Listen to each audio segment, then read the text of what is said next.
Morgan Chantel Mick was born to Morris and Colleen Nick in Ozark, Arkansas, on September 12, 1988. She was the couple's first child, and later, the family expanded with the birth of 2 more children.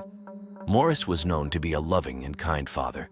Those who knew the couple said they embraced their parental responsibilities, doing everything in their power to make life easier for their children. Though Morris and Colleen initially seemed happy, challenges soon surfaced in their relationship.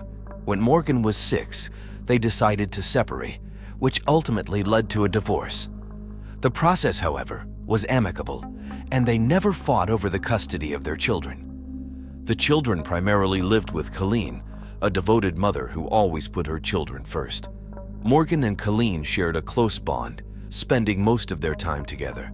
Morgan excelled academically, despite her young age. Having just completed kindergarten, her family could already envision her thriving in elementary school.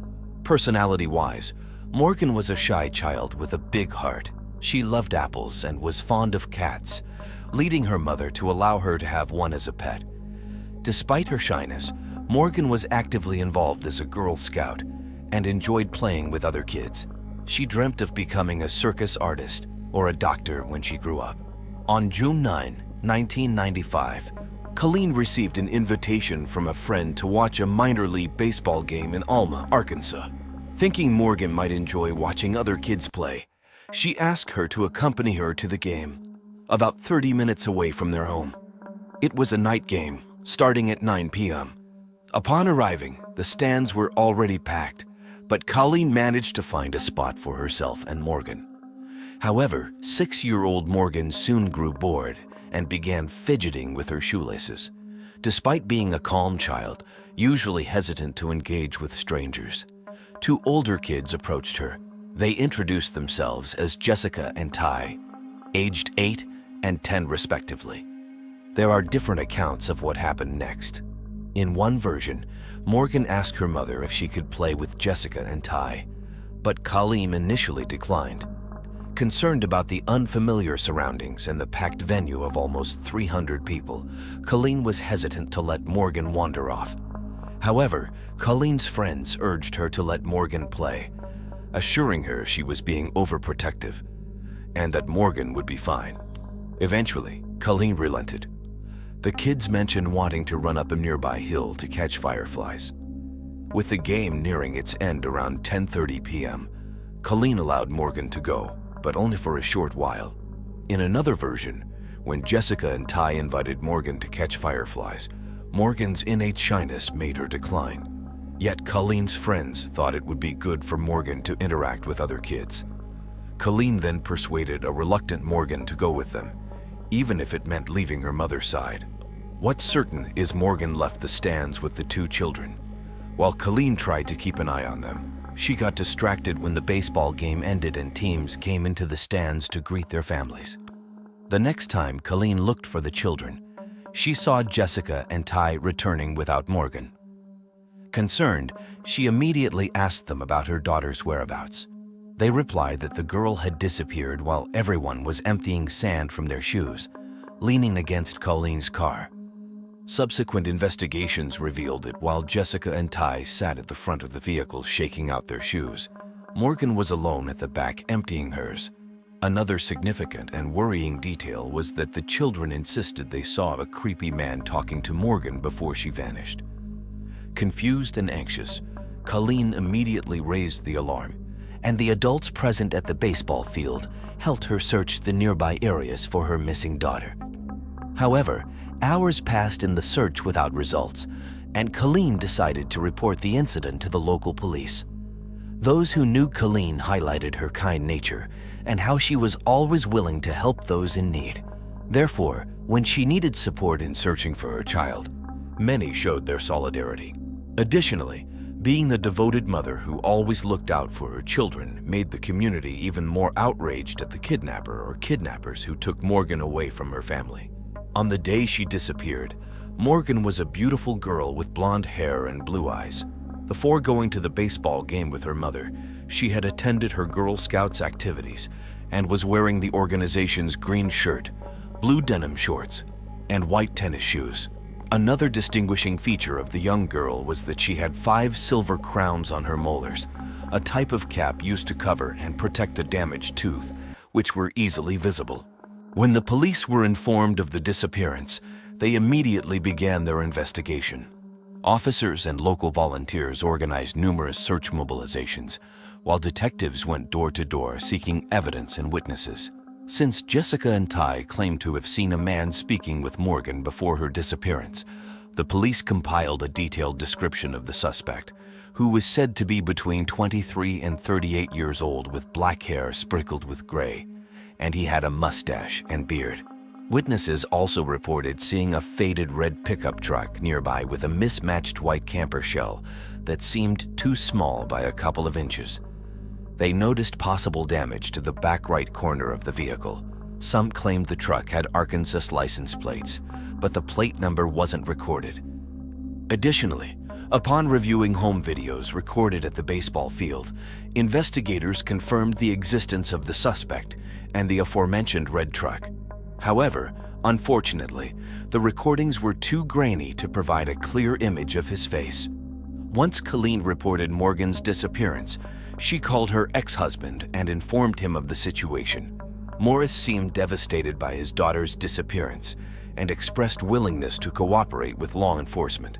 Surprisingly, during the initial investigation, the girl's father became a potential suspect as some evidence suggested he acted as a low-level drug dealer. He also reportedly had a criminal history, including assault and property damage charges.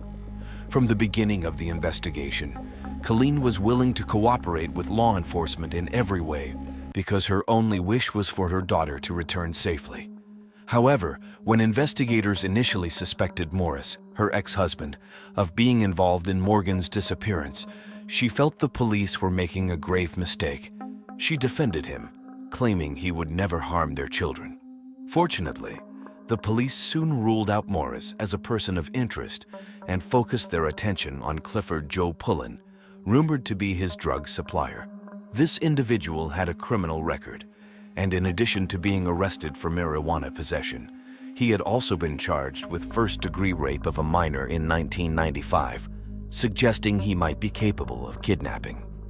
Nevertheless, authorities quickly cleared Clifford of any suspicion and stated he was not involved in Morgan's disappearance. Although the police received numerous leads at the time, none led to Morgan, and months, and then years went by. During this period, information from Albert Harvey, a resident of Stuttgart, Arkansas, seemed promising. He claimed he had seen a man fitting the suspect's description with a blonde child trying to enter his truck. Interestingly, Albert was able to identify the suspect from the sketch, and the police used all their resources to scour the area. However, as hours went by without any leads, law enforcement began to doubt his claims. They subjected Albert to 2 polygraph tests, which he failed, and he eventually admitted to lying. The case went cold, and as time passed, the search was no longer for his 6-year-old girl, so the existing photos of Morgan seemed insufficient. To provide a solution, in February 2001, the National Center for Missing and Exploited Children released an age-progressed photo showing what Morgan might look like at 12 years old. The intention behind such photographs was to widely disseminate an updated image of Morgan. This way, if someone spotted a teenager resembling the image, they could alert authorities to verify it if she was the girl abducted in 1995. Leads in the case were dwindling. Although police vowed that they wouldn't stop working the case until they found Morgan, the trail was growing cold. Searches would continue to be held sporadically, and detectives still followed up on every tip they received, but nothing brought them any closer to finding Morgan. The next lead came in January 2002, when a tip led investigators to search a property in Logan County, Arkansas. A witness claimed that Morgan was buried there. This testimony was so detailed and specific that the police acted on it. However, despite using search dogs and scouring the area thoroughly, nothing was found. On August 14, 2005, ABC's Extreme Makeover, Home Edition, and John Walsh, co-founder of the National Center for Missing and Exploited Children, addressed the topic of missing children, highlighting Morgan's abduction.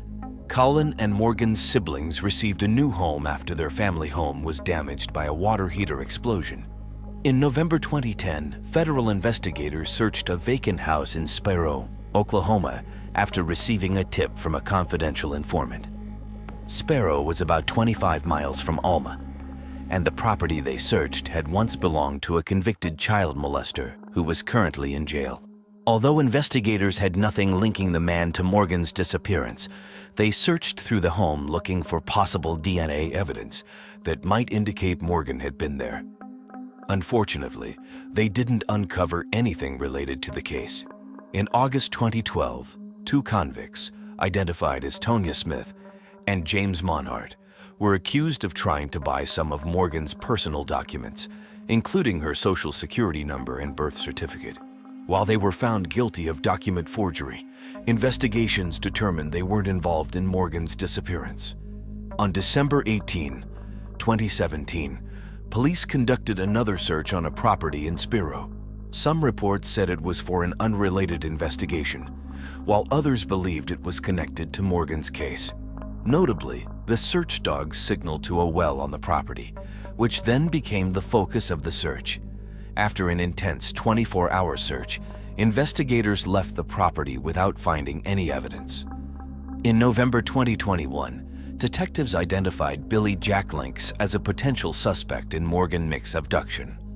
An Arkansas resident, Billy was a registered sex offender who had been in and out of prison since 1992. Reports suggest he had a typical upbringing, with no apparent signs of deviance. He served in the U.S. Army during World War and later worked for an airline in Dallas before returning to Arkansas.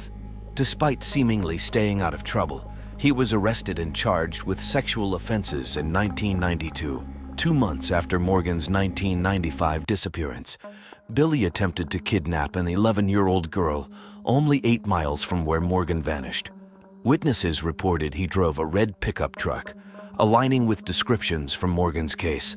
A week after Billy's arrest, investigators searched his truck, finding hair, fibers, a mash sheet, rope, a tarp, insulation tape, and blood on one of the seats. The samples were stored for future analysis, but it's unclear if they were tested then. Shortly after his arrest, Arkansas State Police and the FBI tried to question him about Morgan's case, but he invoked his right to an attorney and refused to talk. Regarding the 11-year-old he tried to kidnap, Billy proclaimed his innocence, but he was convicted of sexual solicitation and sentenced to 6 years in prison in 1995. Billy remained behind bars until his sudden illness and death on August 5, 2000.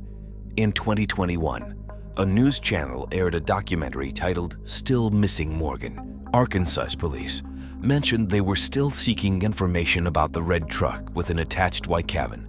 The documentary led to over 200 new tips, but none have resolved the case. The revelation about Billy Jacklinks was the last major update, but Morgan's disappearance remains an active investigation, with the police continuously receiving tips.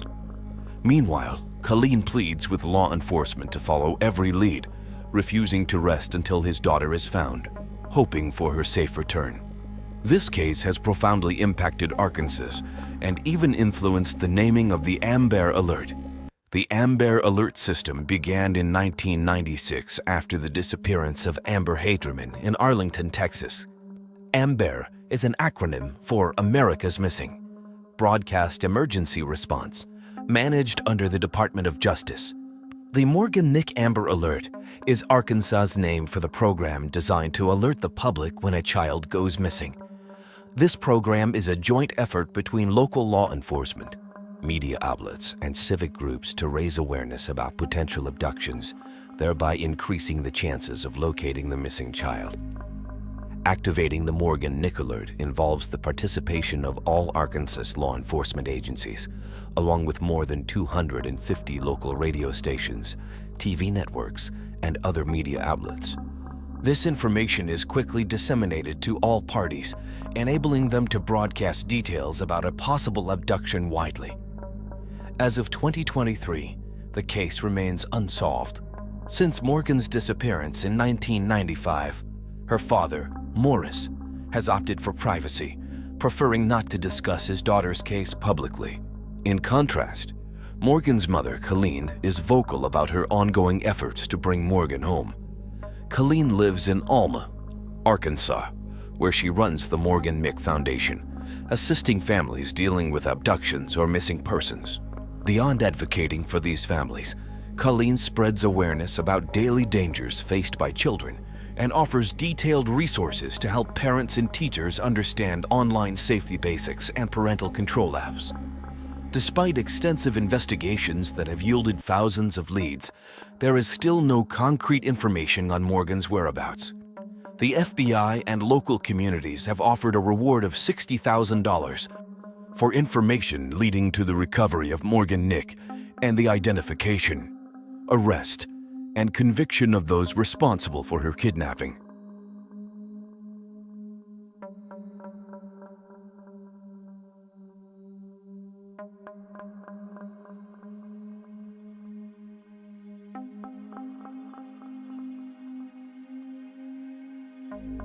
Maria Elizabeth Ridolph was a 7-year-old girl who disappeared from Sycamore, Illinois on December 3, 1957. Her remains were found almost 5 months later in a wooded area near Woodbine, Illinois, approximately 90 miles from her home. Maria was last seen by her friend on her neighborhood corner of Center Cross Street and Archie Place with an unknown man in his early 20s who called himself Johnny. Maria Ridolph was born on March 12, 1950, to the marriage of Michael and Frances Ivy Ridolph in Sycamore, Illinois. She was the youngest of their 4 children and had 2 sisters and a brother. While many residents lived or worked on farms in the area, her father Michael worked in one of Sycamore's Hue factories, and her mother Frances was a homemaker. At the time of her abduction, Maria was 7 years old, 1.10 meters tall, and weighed 24 kilograms, with dark brown hair and brown eyes.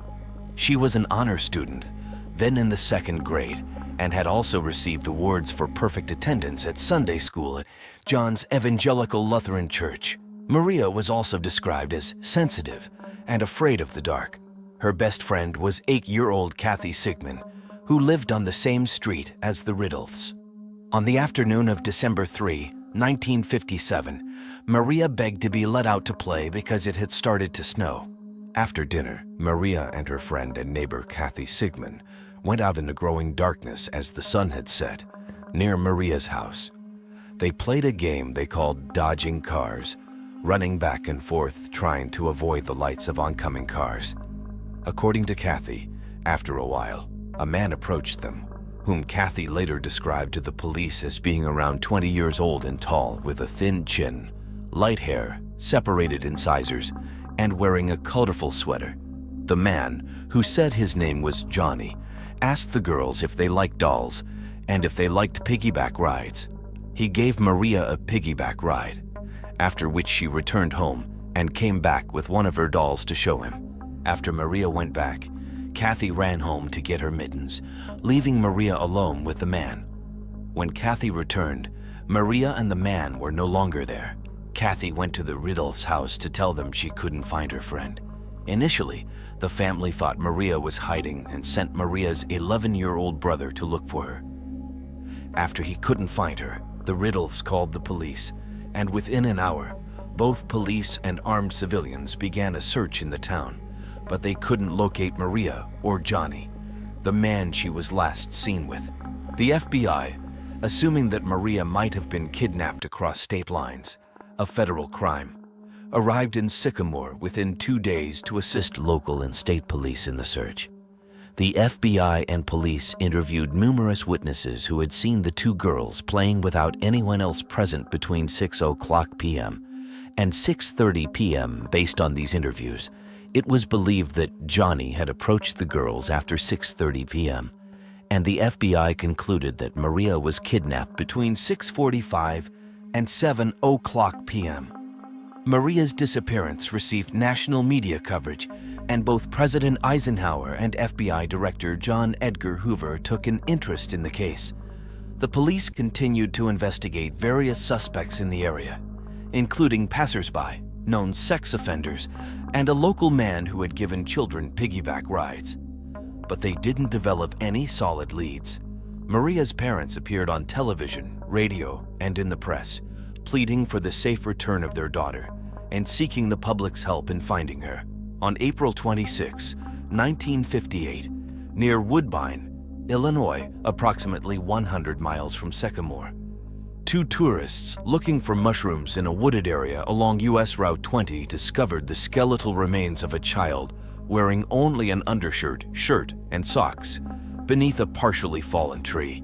The state of decomposition indicated that the body had been there for several months.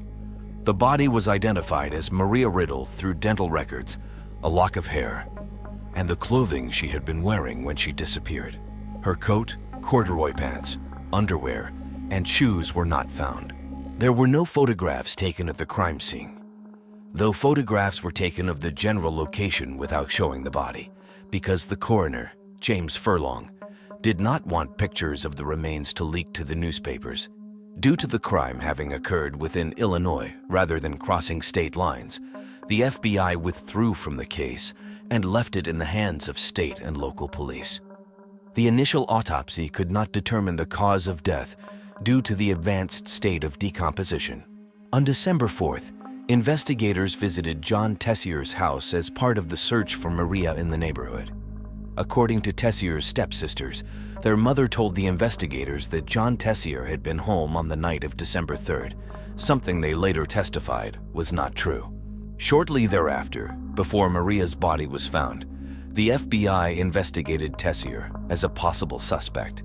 Sources differ on whether the investigation was triggered by a comment from a local resident or by John Tessier's parents themselves, trying to divert suspicion from their son when they realized he had the same name and general description as Johnny.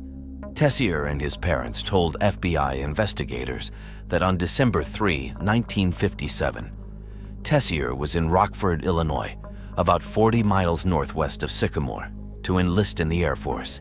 This story differed from his mother's earlier statement, as reported by her daughters, that Tessier had been at home all night. He said he had been in Chicago on December 2nd and 3rd undergoing the required physical exams for his enlistment. On the morning of December 3rd, he visited the Chicago recruiting office, which was corroborated by records, and then spent the day sightseeing in Chicago before returning to Rockford by train that evening, arriving there at 6:45 p.m. Upon arriving in Rockford, he called his parents to ask them to pick him up and take him home to Sycamore since he had taken the train to and from Chicago and had left his own car at home. Later, telephone records were found showing that a collect call had been made from the Rockford post office to the Tessier home at 6:57 p.m. that evening by someone who gave their name as John Tessier, as written by the operator. After making the call, Tessier met with officials at the Rockford recruiting office to drop off paperwork related to his enlistment. Officers confirmed that they spoke with Tessier around 7:15 p.m. that evening, although one officer also expressed some concerns about Tessier's credibility and behavior. Tessier was taken to the police station to take a lie detector test, which he passed. Based on his alibi and the lie detector test results, Tessier was removed from the list of suspects, and the FBI closed their report on December 10, 1957. In 1997, with no significant leads, Sycamore Police Lieutenant Patrick Solar closed the Riddle case, which was 40 years old at the time, and named William Henry Redmond, a former truck driver and carnival worker from Nebraska who had died in 1992, as the likely man who had abducted and murdered the girl. Redmond had been accused in 1988 of the 1951 murder of an 8-year-old Pennsylvania girl, although that case was dismissed when a police officer refused to reveal the name of a confidential informant. Redmond was also a suspect in the 1951 disappearance of 10-year-old Beverly Potts in Ohio. The case was reopened in 2008 based on new information from McCullough's half-sister, Janet Tessier. According to Janet, her mother, Eileen Tessier, on her death in January 1994, had said, "John did it. John did it. Those two girls and the one who disappeared. You have to tell someone. Janet interpreted the statement to mean that her half-brother John Tessier, who would soon change his name to Jack McCullough, had kidnapped and killed Maria Ridulph. John, or Jack McCullough, as he was known at that time, allegedly once threatened to kill Janet with a gun and sexually abused his half-sister Jean when she was 14. He was separated from the Tessier family at the time of his mother Eileen's death, and he was told not to attend her funeral. Janet Tessier said that she made several unsuccessful attempts over the next 14 years to get law enforcement, including the Sycamore Police and the FBI, to investigate her mother's statement. State police investigators reviewed the evidence and developed a new timeline in which Tessier could have kidnapped Maria and driven to Rockford in time to make a phone call at 6:57 p.m. and meet with the recruiting officers at 7:15 p.m. under this new timeline. They determined that Maria would have been kidnapped no later than 6:20 p.m. The police search for Maria had started at 7 p.m. according to Catherine, who said she had returned home from a party at 7 p.m. and found the search had begun. Hoping that Kathy Chapman, formerly Sigmund, would review a series of yearbook photographs, the police took 5 group photos from the Sycamore High School yearbook of 1957. But John Tessier's photo was not in the yearbook because he had been expelled. The police obtained a contemporary photo of him from his ex-girlfriend, which differed from the yearbook photos in that Tessier was wearing a shirt instead of a suit, and the background was dark instead of light. Chapman identified Tessier's photo. Along with the picture, Tessier's former girlfriend at the time of the crime provided an unused military train ticket from Rockford to Chicago dated December 1957. Investigators took this to suggest that, contrary to Tessier's alibi, he did not take the train on his trip to Chicago and instead drove there, which means he could have returned to Sycamore on the afternoon of December 3, kidnapped Maria, and driven to Rockford. In July 2011, the Seattle Police Department, which had joined the Illinois State Police in the investigation, brought McCullough in for questioning. At first, McCullough spoke calmly and cooperated, but when asked about the murder of Maria Ridulph and his whereabouts on the night of the crime, he became evasive and aggressive. After McCullough refused to answer more questions, he was arrested for the kidnapping and murder of Maria Ridulph and extradited to Illinois. Maria's body was exhumed that same month to look for evidence of possible intruder DNA, but none could be found. However, a forensic anthropologist discovered that Maria had been stabbed in the throat at least 3 times with a sharp object. The news of the arrest in a 54-year-old murder case garnered national attention. In the September 2012 trial, the prosecution argued that McCullough was attracted to Maria and decided to kidnap her, but ended up taking her life. They presented new autopsy reports suggesting that Maria had been fatally wounded. 3 inmates who had been incarcerated with McCullough testified that he had talked about killing Maria. However, their stories were inconsistent. One inmate said McCullough talked about strangling Maria with a wire, while another claimed McCullough accidentally suffocated her while trying to prevent her from screaming. The defense argued that the prosecutors and police were pressured by the Ridulph and Tessier families to solve the case and implicate McCullough, even though there was no physical evidence, motive, or indication that McCullough was in the area when Maria was kidnapped. McCullough did not take the stand in his own defense, following his lawyer's advice.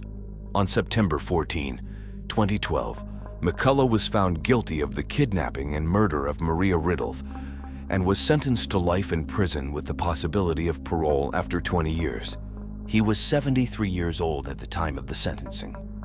In 2015, McCullough, acting pro se, representing himself, filed a post-conviction petition seeking to overturn his murder conviction. After the court initially dismissed McCullough's petition as frivolous and without merit, the public defender who had originally represented McCullough at trial and had continued to investigate the case while staying in contact with McCullough, despite no longer being appointed to represent him, asked the court to reconsider the dismissal. In response to the motions, the county's state prosecutor, Richard Schmeck, who had replaced Clay Campbell in that position, conducted a thorough review of the evidence. This led Schmack to conclude that McCullough could not have committed the crime and was, in fact, innocent. According to Schmack, there was no evidence presented at the trial that clearly established McCullough's whereabouts on the night of Maria Riddle's abduction and supported his alibi. In particular, Illinois Bell telephone records showed that McCullough had made a collect call to his mother that night from a payphone in downtown Rockford, rather than from Sycamore, as alleged in his trial.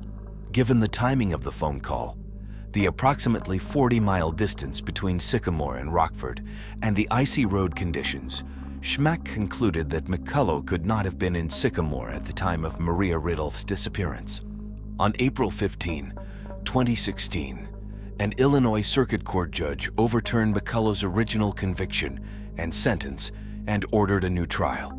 McCullough, who still faced charges, was released on bail that day pending the new trial. McCullough was declared innocent of the crime by the DeKalb County Circuit Court on April 12, 2017.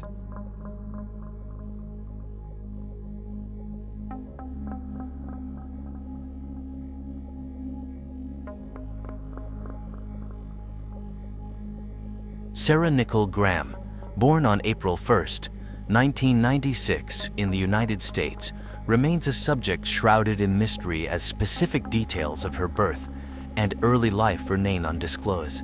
Sarah's upbringing was under the care of her mother in Texas, sharing a joyful childhood with her brother, though their names are absent in the records detailing Sarah's life. Described as a sweet, responsible, and initially shy girl when meeting new individuals, Sarah's spontaneous and lively nature would shine through once she became comfortable. From the information gathered, we learned about her father, Hubert Graham, a direct descendant of the indigenous people of America. This lineage connected Sarah to the Lumbee tribe, predominantly situated in the counties of Robeson, Hoke, and Scotland in North Carolina. The Lumbee tribe emerged from the remnants of extinct tribes, grouping in a recognized area since 1956, when Congress passed the Lumbee Act, officially recognizing them as Native Americans.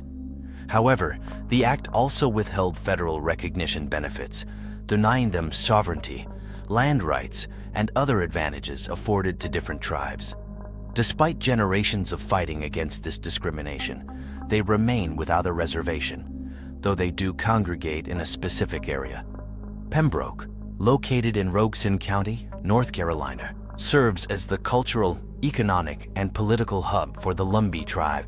Sarah journeyed there in 2014 after finishing high school, possibly aiming to connect with her genealogical roots. At 18, she aspired to relocate to Fairmont, a quaint rural town north of the North Carolina-South Carolina border, to live with her father, Hubert, her stepmother, Connie Graham, and a stepbrother, though details about him remained elusive.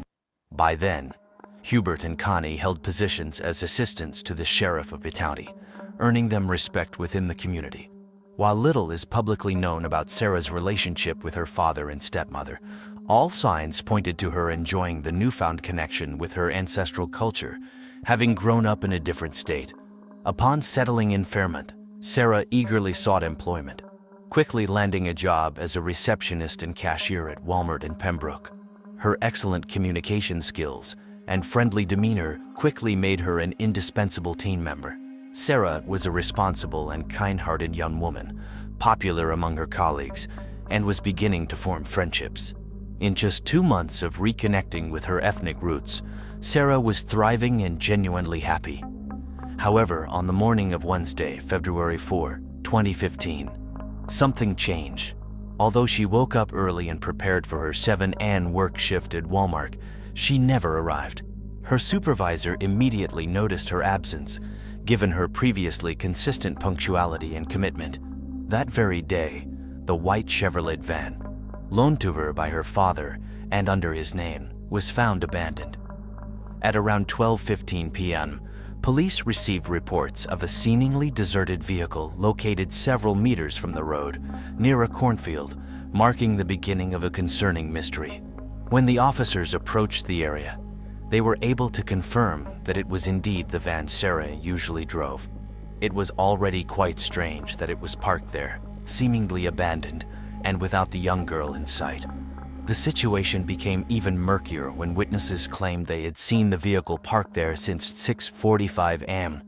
This statement set off alarms, as it meant that the van had stopped there just 15 minutes after Sarah had left her house. It was a puzzle that no one could decipher at that moment.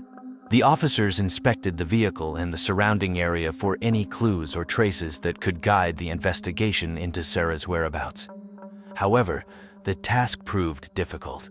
There was no damage to the van, no signs of a struggle around it, and no tracks of shoe prints being dragged on the ground, which could have indicated an abduction.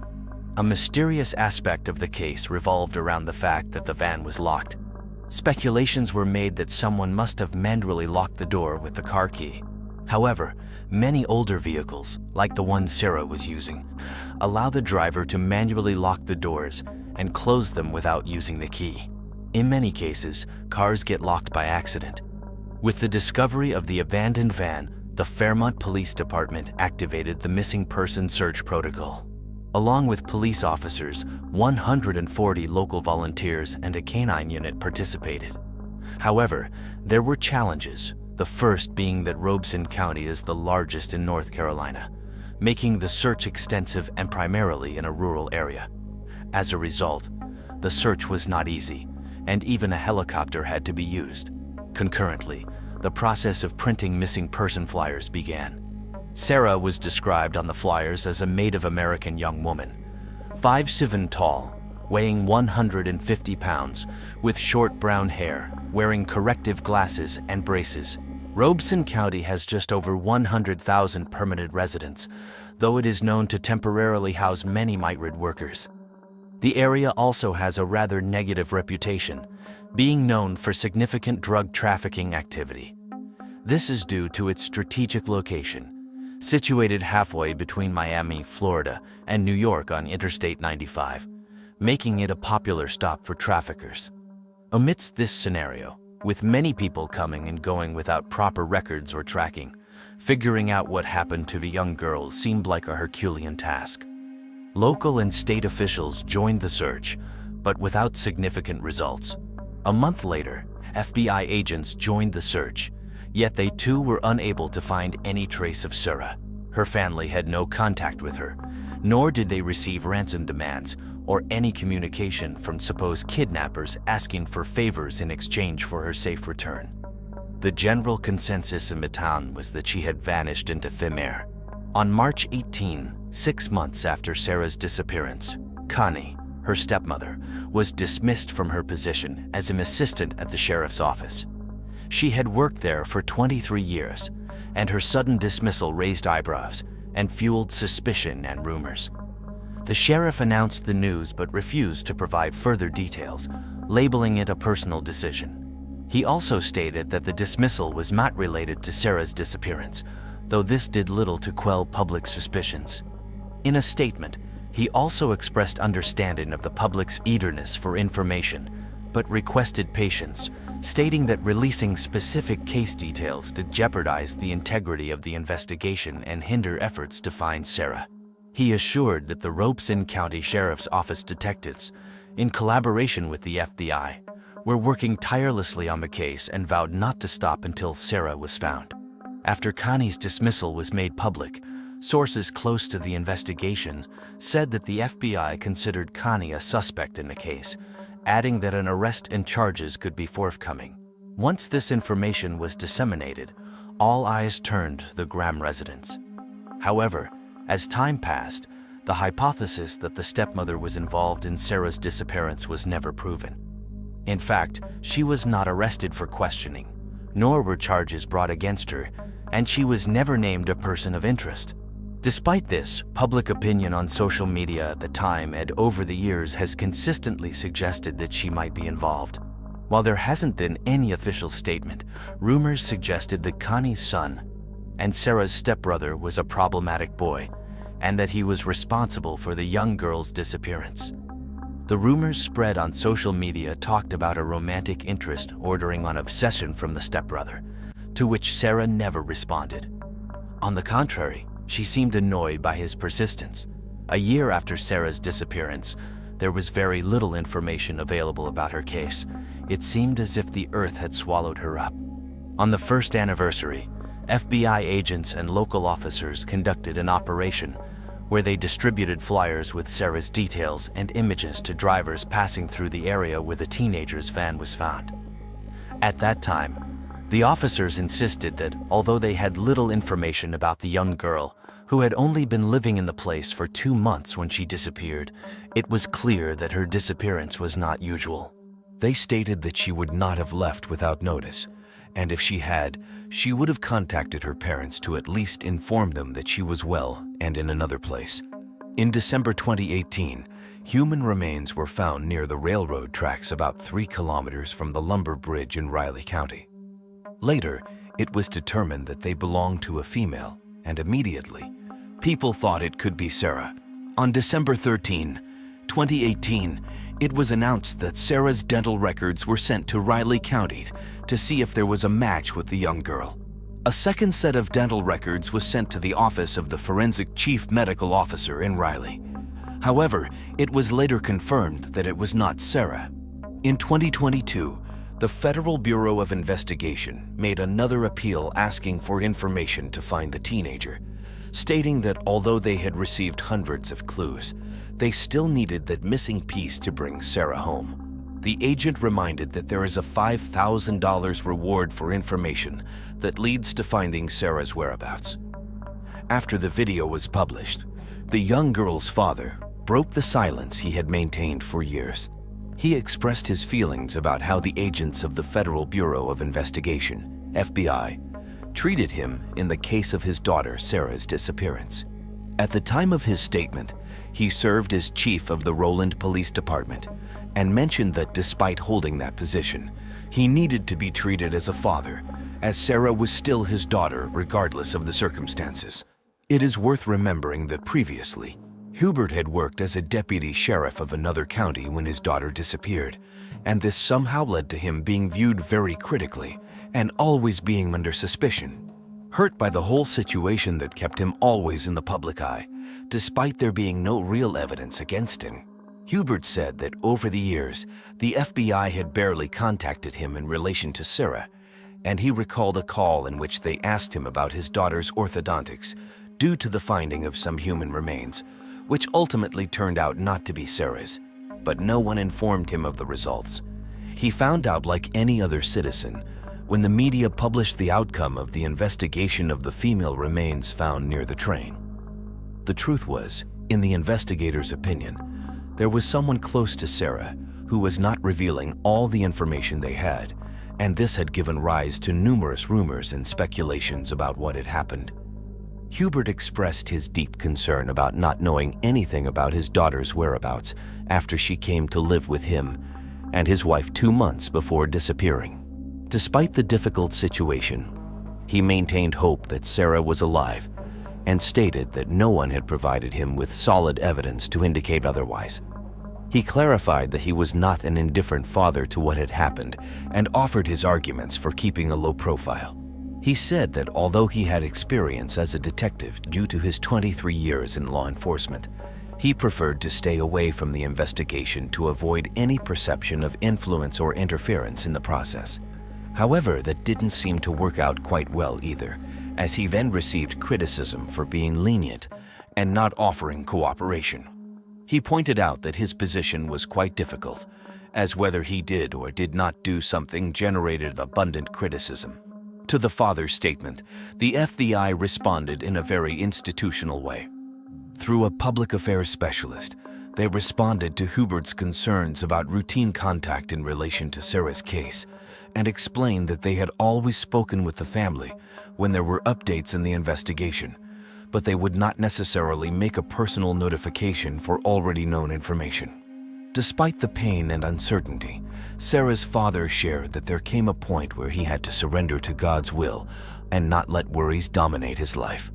He affirmed that ultimately God knew best and would handle the situation according to his will, regardless of what the final outcome was. On June 13, 2023, special agents and officers from Robeson County conducted a search at the Graham family's home looking for new clues about Sarah's disappearance. The sheriff's office stated at that time that they were doubting the version given by the father and stepmother about the day the young girl was last seen. The statement from the sheriff's office indicated that they had not been able to independently confirm the family's version that Sarah left for work the day she disappeared, which occurred more than 8 years ago. Now, after such a long time has passed since her last sighting, Sarah's case is being reviewed again.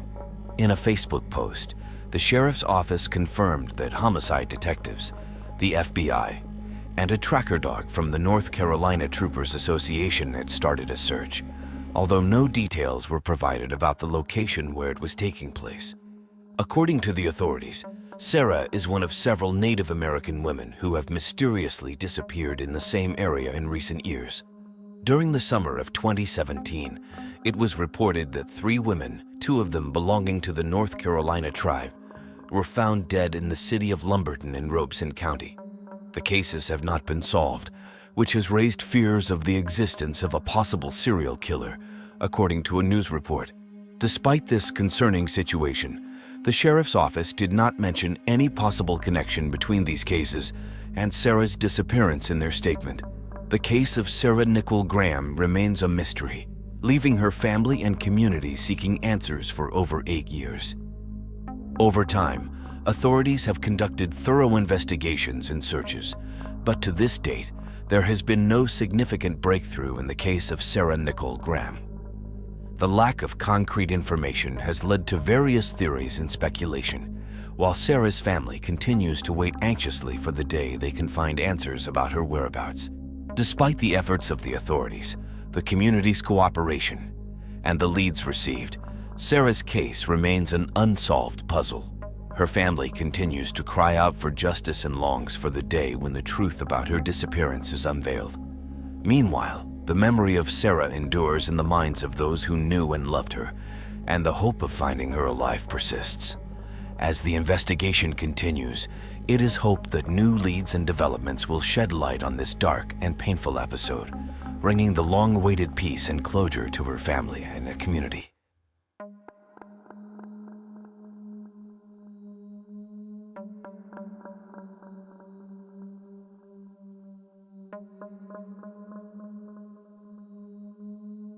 Ruth Penelope Penny Bell, known to most as Penny, was born on February 28, 1948, in Somerset, England.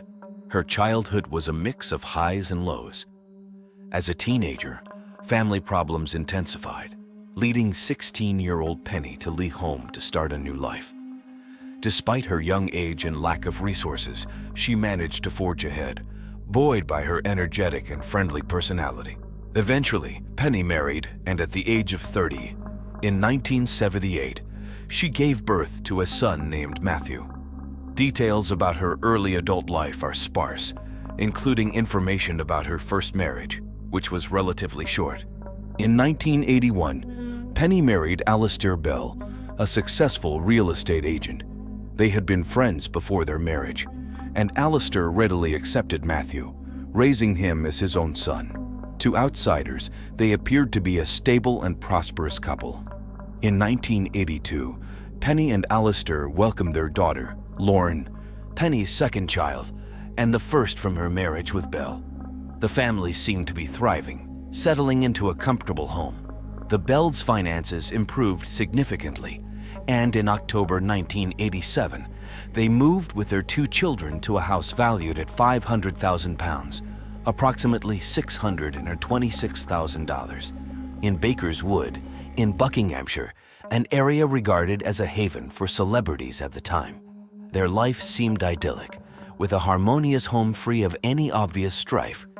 They enjoyed the privileges and comforts their financial situation afforded them. By the early 1990s, Penny had established herself as a successful businesswoman. She was highly organized, managing her busy schedule meticulously. Alistair also did well professionally, and though their family home was comfortably equipped, in the summer of 1991, the Bells hired a renovation team to refresh their home's aesthetics. They could easily afford the renovation expenses. Little did they know that their seemingly perfect world was about to collapse, and a tragic event would soon expose family secrets, that no one could have imagined. June 6, 1991, began like any other day for the Bells. Alistair left the house at 8:30 a.m., as usual, to drop his son at school before heading to work. He bid farewell to his wife, who appeared radiant and cheerful as always. The night before, Alistair had noticed Penny seemed worried, but she assured him she was just exhausted. Alistair believed her, as she fell asleep quickly. He thought the stress of the home renovations was taking a toll on her energy. As Alistair left with his son in the car, he noticed Penny didn't give her usual hand-wave goodbye, but he attributed this to her being preoccupied with many things, including the disruptions caused by the renovation work. Later that morning, around 9:40 a.m., Penny left her home and got into her Arctic Blue Jaguar XJS.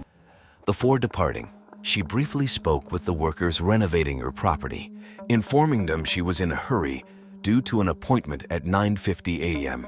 Strangely, Penny hadn't mentioned this commitment to her husband, nor had she recorded it in her diary or any other documents. She left hastily for this mysterious meeting. The morning proceeded as usual until, later that day around noon, a shocking discovery of the parking lot of the Gurnell Leisure Centre in Greenford, London, forever changed the course of events. A passerby reported to the police the sight of a woman's bloody body inside a parked car. The vehicle was identified as a blue Jaguar. Responding officers immediately noticed multiple stab wounds on the victim's body.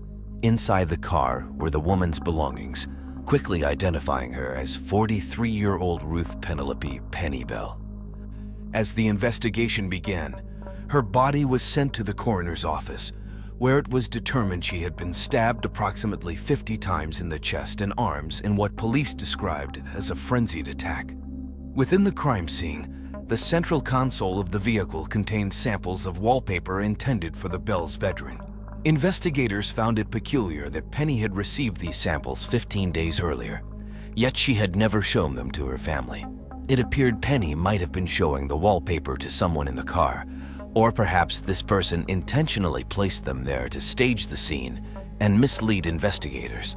The only person Penny had discussed the wallpaper with was the interior decorator working at her home. That morning, she mentioned seeking the second opinion about the color, which is why she had them with her. Forensic investigations revealed more details about the brutal attack. It was determined that the assailant had stabbed Penny from the passenger seat, then exited the vehicle and attacked her again from the driver's window. Despite the implications, no one witnessed the attack. Police tried to reconstruct Penny's last movements that day and discovered that on June 3, 1991, 3 days before her murder, she had withdrawn £8,500, about $10,600, in cash from the joint bank account she shared with her husband. The purpose of this large cash withdrawal was unknown, especially since she had never withdrawn such a significant sum before. The police believed Penny had this money when she died, but it was not found in the car. Although robbery could be considered a motive, Penny's purse and wallet were still in the vehicle, making it strange for a thief to attack the victim so viciously. On June 8, 1991, the police held a press conference where it was reported that the parking lot of Gurnell Leisure Centre was very crowded at the time of the crime. The lot had 153 spaces and was almost full. However, the killer had an advantage. Penny's car was parked in front of a natural hedge barrier, obstructing the view from the front. This location might have been chosen by the killer for its potential to attack and escape unnoticed. Investigators believe the murderer would have been heavily blood-stained after the merciless attack, and it was likely that someone had seen them, as it would have been difficult to go unnoticed. Police requested the community's help, asking anyone who observed anything unusual to come forward. However, no witnesses reported seeing anyone covered in blood near the crime scene. Witnesses did, however, report sightings of Penny on the morning of her death. Around 9:45 a.m., a woman walking her dog near Penny's home saw a man in a brown or bronze car waiting on the side of the road. She stated that a blue Jaguar pulled up next to the car, and a man got into the passenger seat. Penny's blue Jaguar was quite distinctive, making it highly likely that it was her. The man was described as around 40 years old, of medium build, wearing a light shirt and dark trousers. Penny's usual route to the office was via the A40. A truck driver reported seeing the car matching the Jaguar's description in Greenford just before 10:30 a.m. He noticed the car was moving very slowly and had a passenger in the front seat. The driver seemed to be trying to park, but the passenger kept correcting the direction, steering the car back onto the road. As the witness passed the car, he saw the man's hand on the wheel and noticed a gold chain on his right wrist. Several other witnesses reported seeing the same blue car with its hazard lights on, moving very slowly and occasionally veering into the opposite lane. Despite these observations, no one paid much attention or stopped to see if the driver needed help. Others claimed to have seen Penny's car in the Gurnell Ledger Center parking lot. However, the car was strategically parked near a hedge, limiting visibility from the front. A woman walking through the parking lot noticed the windshield wipers moving on a dry, sunny day and the hazard lights flashing, but she did not look inside the car. These sightings in the public pool parking lot happened less than an hour after Penny left her house. Another witness saw the blue Jaguar with a dark-haired man in the passenger seat. He watched the car enter the parking lot and saw the driver, presumably Penny, look at him and silently mouth a plea for help, though he heard nothing. Despite this, he ignored the call for help and continued on his way. Around 10:45 a.m., a witness saw a man leaving the swimming pool parking lot on foot. He was described as elegantly dressed and not carrying the swim bag, suggesting he wasn't there to swim. It was noted that one side of his face appeared disfigured. Penny had been stabbed multiple times, but the witness did not see any blood on the man's clothes. Similarly, a driver reported seeing a car speeding along Greenford Road. She said she pulled in front of it, thinking there was enough time, but the car quickly closed the distance due to its high speed. The driver signaled with his lights and shouted for her to move aside. Initially, she didn't let him pass but became frightened and stopped. The police were perplexed by these testimonies and the general indifference of those who noticed something amiss but did nothing. Investigators firmly believed that Penny knew her killer. During their examination, they found fingerprints in Penny's car belonging to a man named John Richmond, a former neighbor of Penny and Alistair in Whitmore Road in Harrow, before the family moved in 1987. John, who had a criminal record for forgery and smuggling, was arrested in April 1992 and held in police custody until July 1992. He was eventually released after the police decided not to press charges. In December 1994, John contacted the Daily Sun newspaper, claiming he was the person Penny had planned to meet on the morning of her murder, but that they had parted ways before she was killed.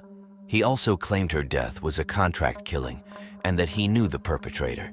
He offered to reveal the name in exchange for £80,000, about $100,000. However, authorities suspected this was an attempt to recoup losses from a recent bankruptcy.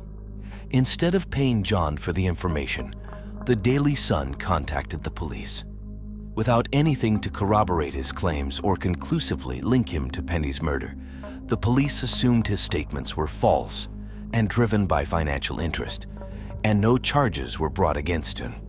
Alistair, Penny's husband, was also considered a suspect, being the primary beneficiary of his wife's estate and life insurance. However, there was no evidence linking him to the murder, and he had a solid alibi confirmed by coworkers. Media speculation also arose about Alistair's homosexual affair, suggesting his lover might have killed Penny out of jealousy.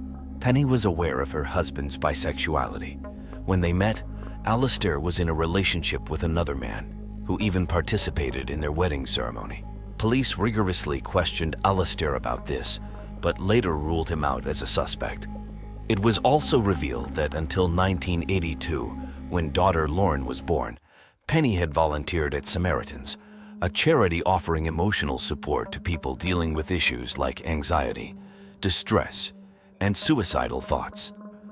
The police considered the possibility that Penny might have acted as a counselor to someone mentally unstable, leading to the murder. However, this theory did not hold up.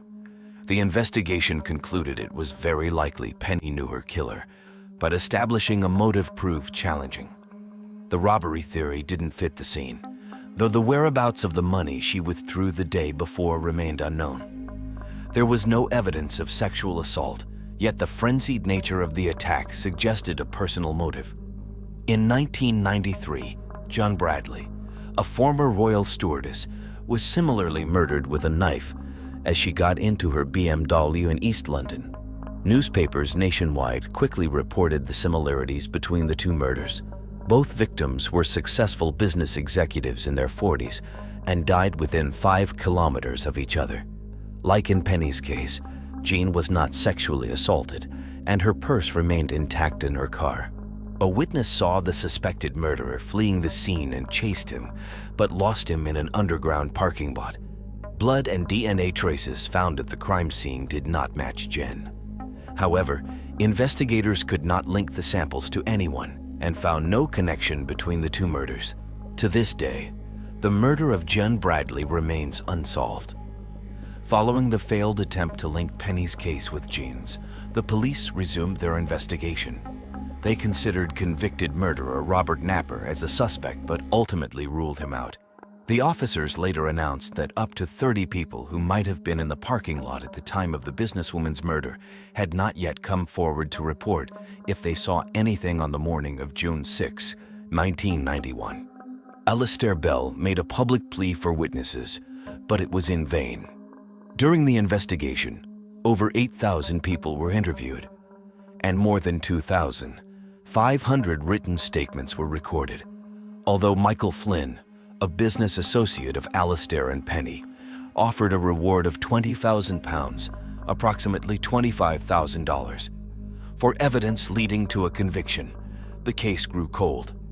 The tragedy of Penny Bell's murder didn't end in June 1991. 10 years later, when Lauren was 19, her father Alistair told her he no longer had the capacity to love and asked her to leave the family home.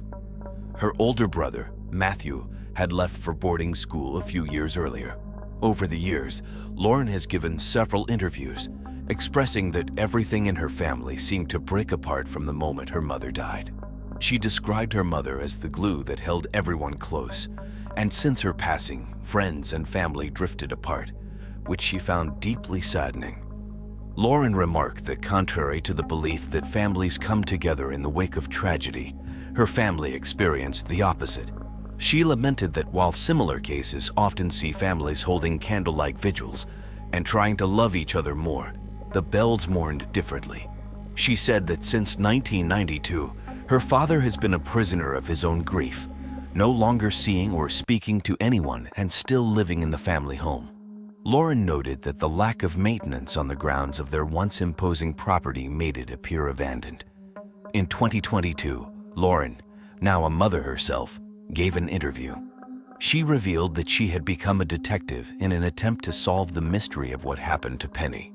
She enlisted the support of former Metropolitan Police Detective Brian Edwards, who led the initial investigation into the murder and retired in 1999. The two teamed up since 2021, marking 30 years since Penny's murder, and are determined to solve the mystery surrounding the horrendous crime. Lauren announced they would offer a reward of €20,000 for any information that could help identify the perpetrator and bring them to justice. Retired Detective Edwards stated to the same media outlet that Penny's case had always troubled him, and when Lauren contacted him, he did not hesitate to get involved again. Together, they are scrutinizing every detail of Penny's life to find new evidence, hopeful they will uncover the culprit, and with police support, bring the killer to justice. More than 2 decades after Penny Bell's bloody body was found in her distinctive blue Jaguar, the case remains one of the most enduring and enigmatic unsolved crimes in the United Kingdom during the 20th century.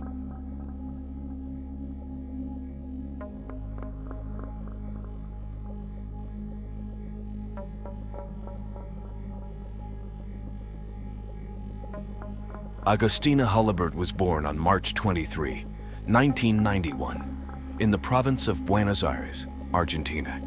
She belonged to a well-known family and was the eldest of three daughters of the couple Carolina and Edgardo Halibert, who served as the Secretary of Health of their city. Her uncle, Herman Halibert, held the position of tourism minister and was a pre-candidate for deputy in the Rio Negro region.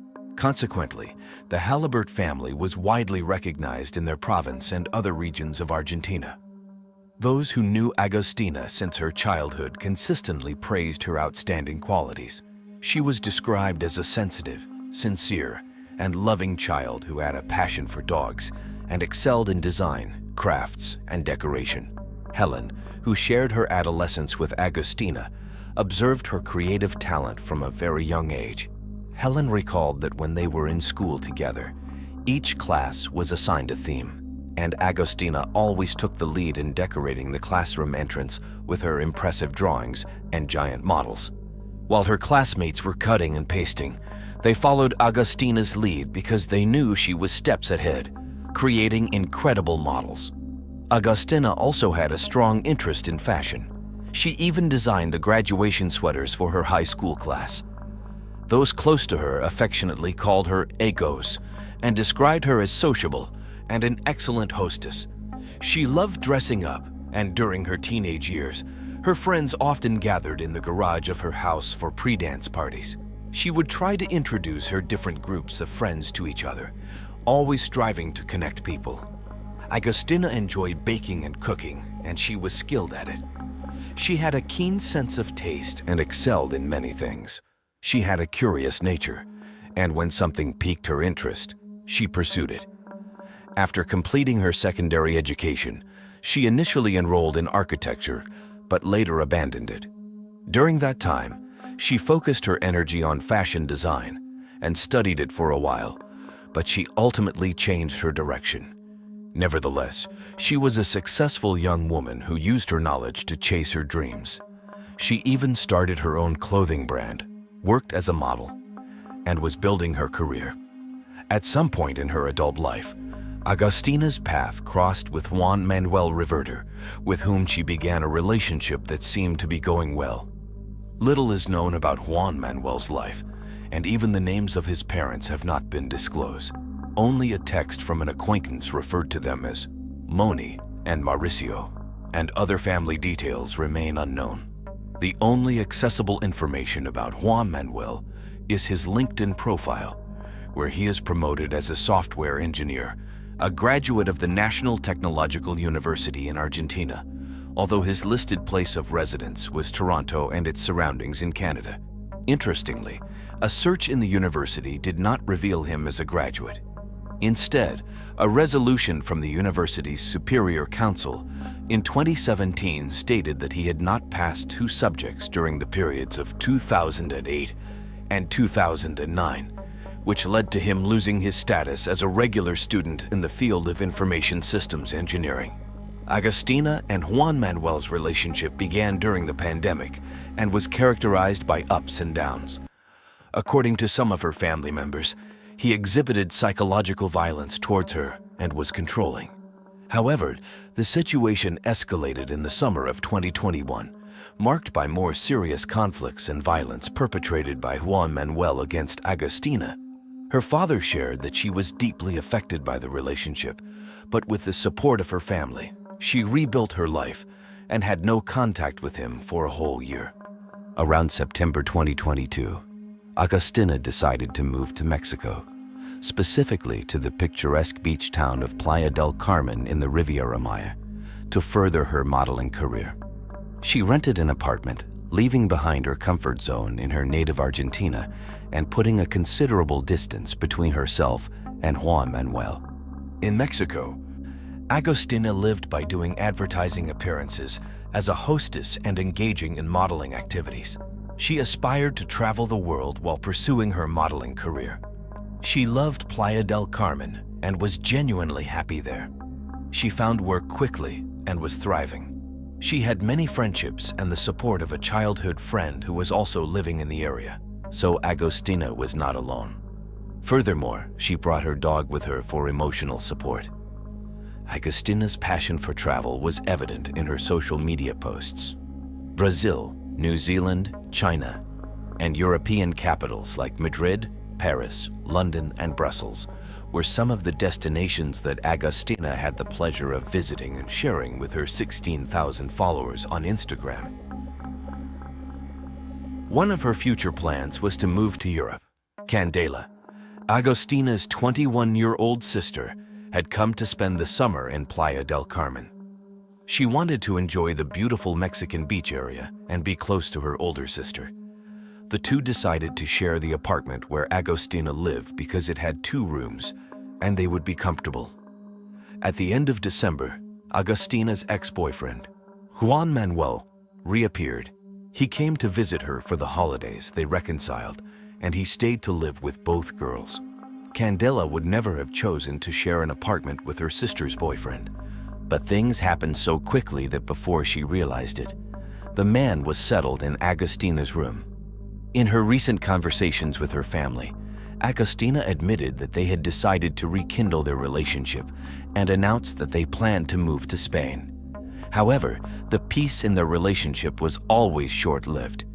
On Thursday, February 16, there was a major argument because Agostina had discovered infidelity. The atmosphere in the apartment was extremely tense. On the afternoon of Friday, February 17, 2023, Candela left her sister alone with Juan Manuel. When she returned the next day at 7 in the morning, she tried to enter her sister's apartment, but the door was locked. She asked the building's doorman if there was any way to enter, and he informed her that screams and a fight had been heard in that apartment during the night. The police had been called twice due to the neighbors' complaints. Candela went back to the apartment and insisted on trying to get in. She entered the access code, but it didn't work. The door was locked from the inside, so she had to knock.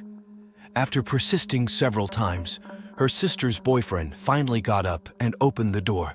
Almost immediately, Juan Manuel asked Candela where Agostina was, and she criticized him, saying how could she know where her sister was if she had left the previous evening, leaving the couple alone. She insisted that he should know where Agostina was, but he replied that she was sleeping. While they argued, Agostina's small dog began barking, and Candela followed the sound to the bathroom of the apartment.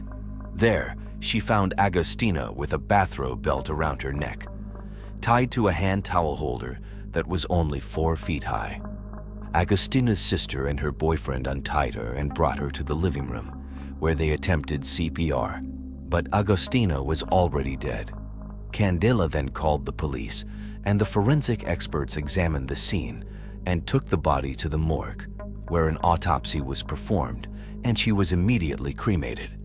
The case was initially classified as suicide, and it was considered closed. However, despite the decision of the Mexican justice system, the Halibert family suspected that Agostina's death was actually a murder committed by her boyfriend, and they had their reasons. In late February, Edgardo sent a letter to the Foreign Ministry. The letter that reached the office of the Minister of Foreign Affairs requested action from the competent authorities in Mexico and explained that the family had experienced a situation of helplessness regarding their daughter's death.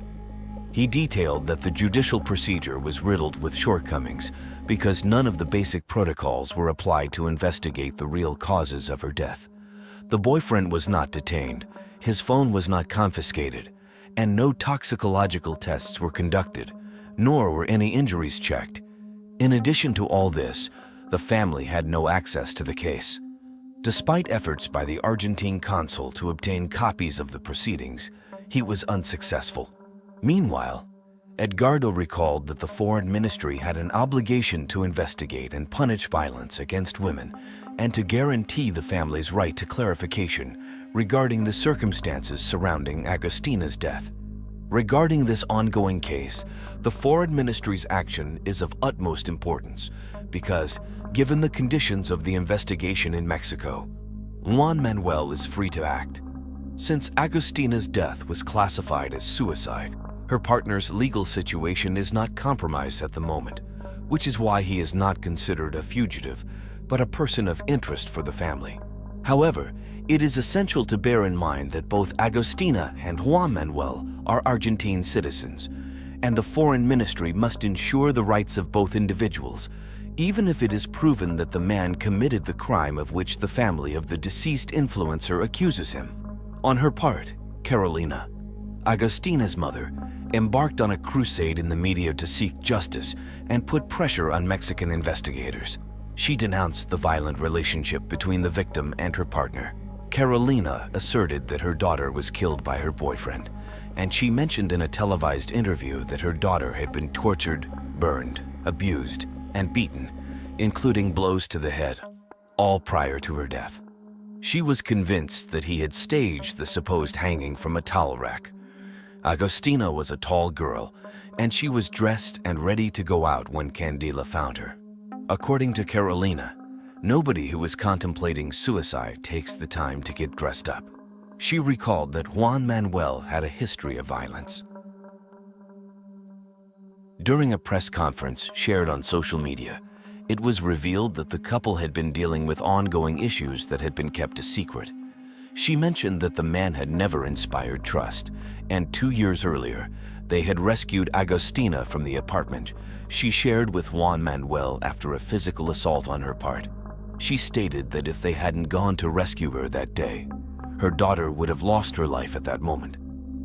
After that violent incident, Agostina chose not to report it, and her parents decided to respect her decision, although they believed it was best not to let such incidents go unreported to the authorities. The consequences of not taking action at that time were felt 2 years later in Mexico. According to her mother's account, on Friday, February 17, Agostina sent a message at 2:30 p.m.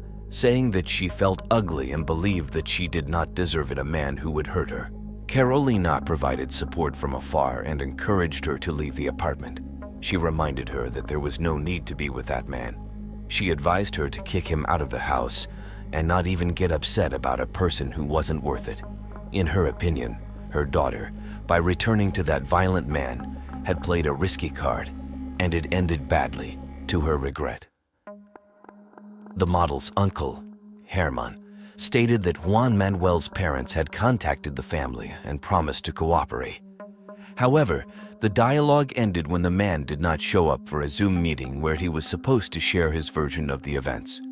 Regarding this absence, Carolina said that he had remained in hiding but was likely listening and watching everything to stay informed about the case. In her view, he would have given his version if he had nothing to hide. Angry and frustrated, she said that Juan Manuel's parents were responsible for covering up what she considered a monster. On March 8, International Women's Day, there were marches in Mexico and Argentina, demanding justice for Agostina. This increased pressure on the Mexican prosecutor's office, which announced that it would investigate the death of the Argentine model as a possible femicide. This decision was based on the autopsy report, which showed signs of head and facial injuries, multiple lacerations on the body, and bruises consistent with sexual abuse. A forensic expert hired by the Halibert family analyzed the official report and pointed out various signs of violence, such as punch marks on the mouth and a significant head injury. Additionally, the forensic expert noted lacerations in several parts of the body and internal and external hematomas, suggesting recent and non-consensual sexual activity. However, the only available evidence is this forensic report because, as mentioned earlier, the Mexican authorities proceeded to cremate Agostina's body shortly after classifying the case as suicide. Following the mobilizations on International Women's Day, the Mexican justice system announced that it had reclassified the case, originally labeled as suicide, and had begun investigating it as a possible femicide. The family's lawyer stated that the case had been referred to a special unit equipped to handle such cases. She further accused the main suspect, Juan Manuel, of attempting to stage a suicide and highlighted signs of violence at the scene. The apartment was locked from the inside. There were visible injuries on both the victim and her partner.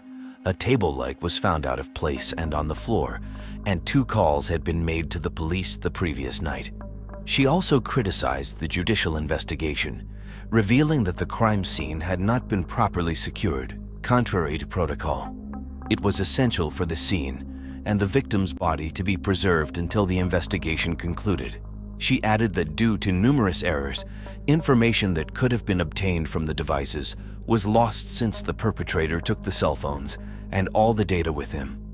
The investigation into Agustina's violent death in Mexico promises to be a challenging journey for the family, which has been following the case from Argentina, more than 7,000 kilometers away, with a different legal system and culture. New statements were made by the prosecutor of the state of Quintana Roo on March 13, 2023, asserting that the Argentine model and influencer had taken her own life parishionment and scientifically. These declarations were made during a press conference held by the security cabinet of that Mexican province. The prosecutor detailed that there was a history of violence both before and during her relationship with her partner. He stated that it could not be ruled out that Juan Manuel might have induced her to take her own life, and that could be a matter of investigation. When questioned by journalists about the cigarette burns on the woman's body, he assured that these injuries occurred before her suicide. He explained that there had been violence the night before her death between her and her partner, and there was sufficient evidence of this. Regarding Juan Manuel, the prosecutor stated that he had been interviewed by the investigative police, and at that time, they did not have enough evidence for an arrest or any other legal action against him. However, this did not mean that he would not be pursued later if a connection to Agustina's death could be established. Edgardo, Agustina's father, insisted on the need to change the classification of the case, as their lawyer had found numerous pieces of evidence to classify it as femicide. When asked by an Argentine media about the prosecutor's statements, Herman, the victim's uncle, expressed that they were not surprised that the Attorney General was defending the suicide theory, because acknowledging that there were many elements suggesting femicide would mean admitting their failures. He believed that the prosecution had acted clumsily and hastily in the early stages of the investigation, leading to the loss of crucial evidence. However, as the case was transferred to the specialized unit, it indicated that something had gone wrong, as it is not common to replace a team that had performed well.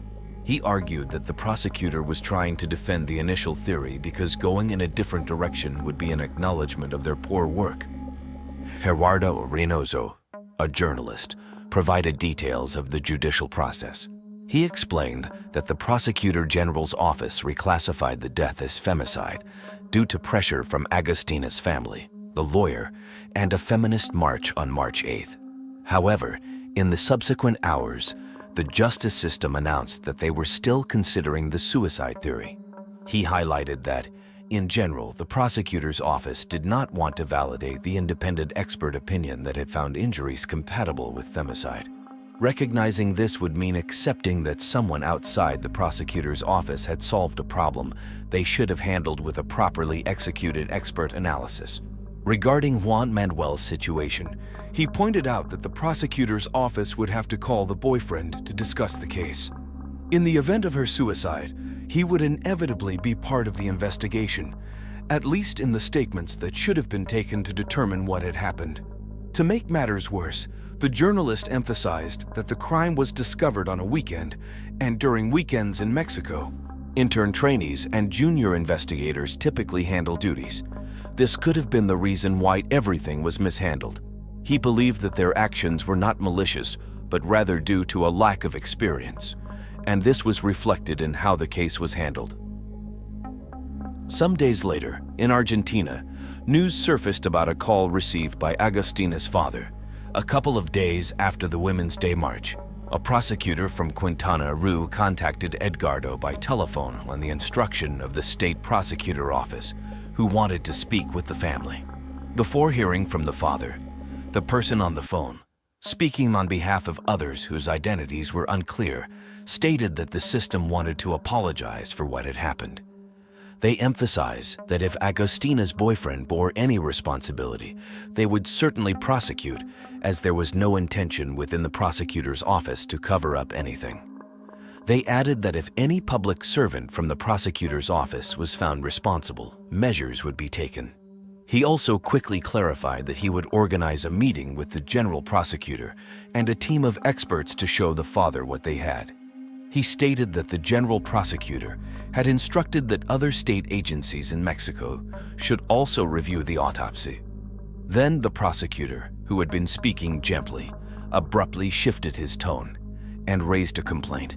He mentioned that it had been claimed that they did not follow the femicide protocol, and he argued that every death of a woman was worked on according to the femicide protocol. Edgardo also dropped the formality and transitioned from being a grieving father to one demanding justice for Agustina. After asking the prosecutor for his name, he directly addressed him as Carlos and firmly presented his point of view on the matter. He told him that if supposed experts found a young girl deceased in the situation she was in, hanging with a man inside the residence, and they didn't detain that man, didn't take his statement, and didn't seize his phone, then the investigation left much to be desired. He added that after reviewing the autopsy and witnessing what his daughter had endured, the conclusion for him was that everything had failed, a 100% failure, because his daughter had died.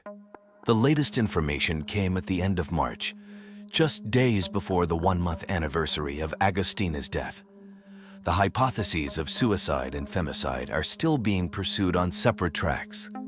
Halbert's lawyer said that the case had been transferred to the Women's Crimes Division, meaning Agustina's case is now on the femicide and gender violence table. She continued to work with the prosecutor handling the case and focused solely on demonstrating the femicide angle, providing more evidence, and investigating the boyfriend's involvement. She apologized for not being able to provide more details, but explained that all leads related to the murder were under seal. Regarding the question of when Juan Manuel could be arrested, the lawyer stated that it would depend on the conclusion of the investigation and that it was up to the prosecutor to determine if sufficient evidence had been provided or if more was needed. However, she reiterated her confidence in being able to prove everything. Neighbors reported hearing screams until around 2:30 in the morning. According to statements obtained after that time, silence prevailed at the scene. The time of death listed in the incomplete autopsy report is 4 a.m. While Agustina's family continues to demand justice, the alleged perpetrator is in an unknown location. Although the Mexican justice system has not issued an arrest warrant against him, and no judicial proceedings have been opened in Argentina because the alleged crime occurred in another country, he remains free. However, he has not made himself visible and has not faced the family of the girlfriend he supposedly loved and lived with until the day of her death. This case is still in development, but due to its preliminary stage, many proceedings are conducted discreetly and away from the media. The prosecutor's office investigating the alleged femicide issued a document to determine Reverter's whereabouts. The order was issued on June 7th by the Specialized Prosecutor's Office for the Investigation and Prosecution of Femicide to search for, locate, and request Reverter's presentation without depriving him of his freedom. As stated, the goal is to expand their interview to gather more information and comply with this authority's request.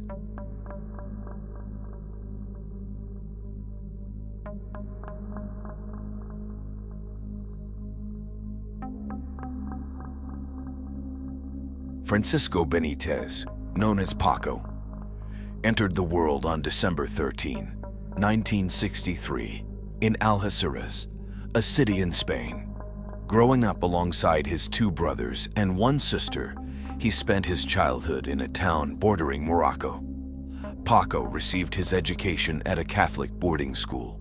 When he turned 20, he made a significant move to Seville, where his parents, including his mother, whose occupation remains unknown, and his father, a retired nursing assistant, had settled. In 1986, Paco embarked on a new journey by enlisting in the French Foreign Legion, a branch of the French military with a storied history dating back to 1831. During his service, Paco was assigned to various missions, including deployments to the Persian Gulf and Gabon, where he demonstrated his dedication and valor. In recognition of his service, he was honored with the Cross of War and the Military Medal. In 1988, while stationed at Marseille, Paco's path crossed with Marie-José, or Maria-José, as he called her, a French woman working in bars near the port he frequented. Maria-José was a single mother raising 4 children, each from a different father. Paco and Maria-José began dating and soon decided to move in together. Over time, their family expanded, and on May 24, 1994, Maria-José and Paco welcomed their first child together, Allison, who became Paco's cherished firstborn daughter. Paco was known for his deep love and protective nature as a father, although he also had a history of infidelity. Around 1998, Paco embarked on a tumultuous relationship with Simone de Oliveira Alves, a young woman of Brazilian origin with 4 children. He met Simone in a club, and for some years he led a double life with her until their relationship ultimately came to an end in late 2004. Despite Maria-José's discovery of Paco's infidelity, she chose to forgive him. More than a decade after Allison's birth, Maria-José and Paco decided to formalize their relationship through marriage. Their wedding took place on November 10, 2006. This event marked the occasion when Maria-José adopted her husband's last name, and they both endeavored to build a harmonious and contented life together. In 2010, Paco experienced another relocation, this time to the recruitment area of the French Foreign Legion in Perpignan, a city situated in southern France. As of December 2012, troubles began to emerge within the couple's relationship, culminating in their separation. Maria-José initiated divorce proceedings, driven by a discovery made by their daughter during the Christmas of 2012. It was during this time that Allison stumbled upon messages of affection exchanged between her father and a new romantic interest named Dolores, a fellow soldier stationed in Perpignan. Learning of Paco's continued infidelity, Maria-José confronted him, no longer willing to tolerate his unfaithfulness, which ultimately led to his departure from their home. Despite the challenges in his marriage, Paco continued to engage in romantic pursuits. He parted ways with Dolores when she sought a more committed relationship, and he subsequently commenced a new affair with a familiar face, compatriot Maria Teresa, who worked as a guard at the French consulate in Barcelona. Meanwhile, as her mother navigated the complexities of divorce proceedings, Allison sought to lead a typical life for a young person her age. At 19, she secured employment at a hair salon and nurtured her interests in modeling and beauty pageants, passions that had taken root in her early years. Allison's educational achievements, kindness, and natural beauty had earned her a coveted spot in a beauty competition scheduled for August 11, 2013. Winning this competition would have opened doors for her, guaranteeing participation in Miss France 2014 and bringing her one step closer to realizing her dream of being crowned the most beautiful woman in her country. However, on July 14, 2013, while the French were celebrating their national holiday, a preparatory meeting for the contestants took place. Surprisingly, Allison did not attend this crucial meeting, causing surprise among her fellow contestants and organizers. From that day onwards, neither she nor her mother were heard from again. According to Paco's account, on Sunday the 14th, he had driven his daughter to the pre-contest meeting. Subsequently, he returned to their family home, where he found himself embroiled in an argument with Maria-José over an electricity bill. Paco stated that he later went back to pick up Allison, and they both returned to their city of residence. Upon their arrival, he discovered that Maria-José had packed her bags, seemingly preparing to leave the house with her younger daughter, heading towards Toulouse. This was the story Paco shared with anyone seeking news of Allison and Maria-José. A text message sent from Maria-José's phone at 5:17 p.m. on that Sunday seemed to corroborate this account. In the message, she informed her eldest daughter, Lydia, that they were going to Toulouse. She found this decision reasonable, given that her sister aspired to work for a renowned cosmetics manufacturer, and Maria Jose was also in search of employment in that town. Unfortunately, this was the last communication received from them. Allison was known for her active presence on social media, but on July 14, shortly before 5 p.m., her Facebook account went silent. Concern began to grow among those closest to her, especially considering her consistent online activity. After multiple unsuccessful attempts to contact them, a family friend eventually reported their disappearance to the police. Initially, authorities argued that since both Maria Jose and Allison were adults, they had the freedom to travel without notifying anyone. However, the pressure from concerned family members eventually led Paco to make the difficult decision to report the disappearance of Maria Jose, aged 53, and Allison, aged 19, on July 25. This action marked the initiation of a police investigation into their mysterious disappearance. Investigations unveiled unsettling details. Both of their phones had been switched off since July 14, and no credit card transactions were recorded. Furthermore, there was no trace of the mother and daughter at Toulouse or the Perpignan train station, both logical departure points given that they did not possess a car or driver's licenses for independent travel.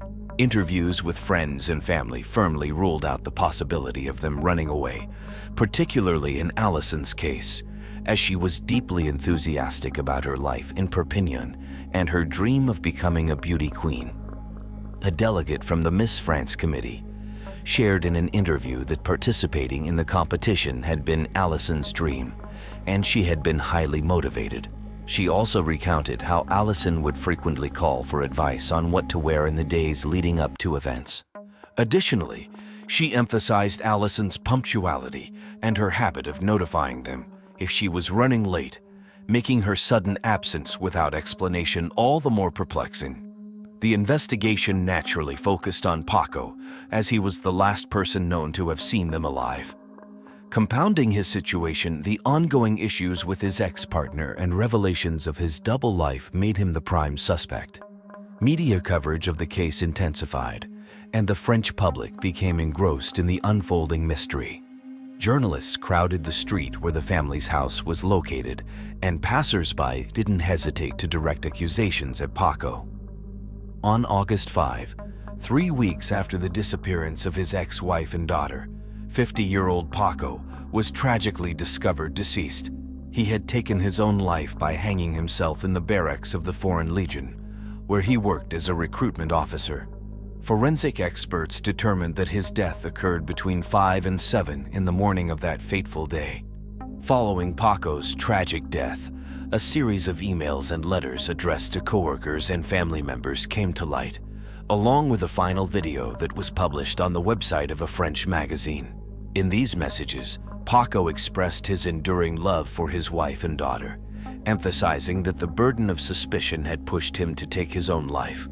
One of Paco's last lovers recounted that he had vehemently maintained his innocence and couldn't bear the weight of being viewed as the prime suspect in a crime against his daughter and former wife. French media initially reported that Paco's suicide was driven by overwhelming guilt. However, Maria Jose's brother conveyed a different perspective when he spoke to journalists. He did not believe that his brother-in-law had harmed his family or played a role in their disappearance. He described the last time he had seen Paco on Sunday, August 4, as a moment when Paco appeared utterly broken. Paco had described himself as a man of honor, but with nothing left to lose.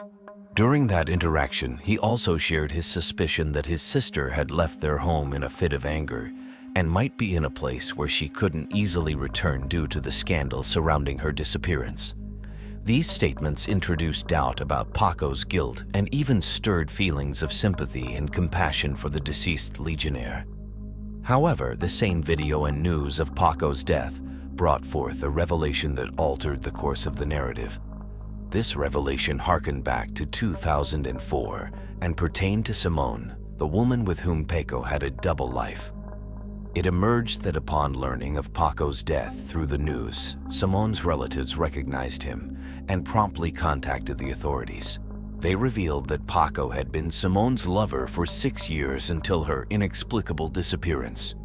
In connection to this, one of Simone's sisters disclosed that shortly before vanishing, Simone had been hospitalized due to either a spontaneous abortion or an attempted suicide following a violent altercation with Paco. This fight reportedly occurred because Simone had discovered that Paco had not yet separated from his wife, Maria Jose. Tragically, Simone never reappeared, and Paco moved on with his life. As investigators compared both cases, they noted some striking similarities. Firstly, in both cases, the last sign of life from the women involved was a text message sent from their phones.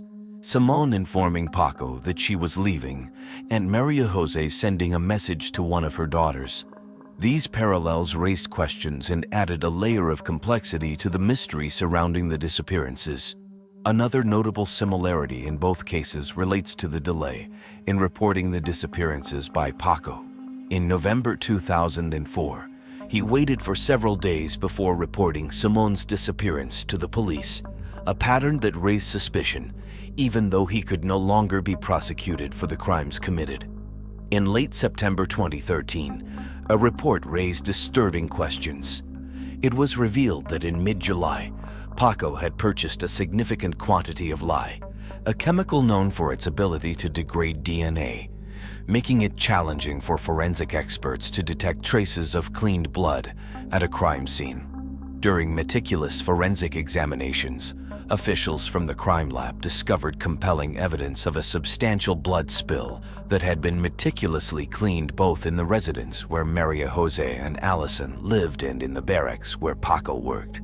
Specifically, blood was confirmed to be present in the drainage of a freezer. A fellow soldier recounted that on July 17, he had assisted Paco in transporting this freezer from his home to the Legion's headquarters. The same witness informed the police that he had seen traces of blood in a clogged sink within Paco's apartment.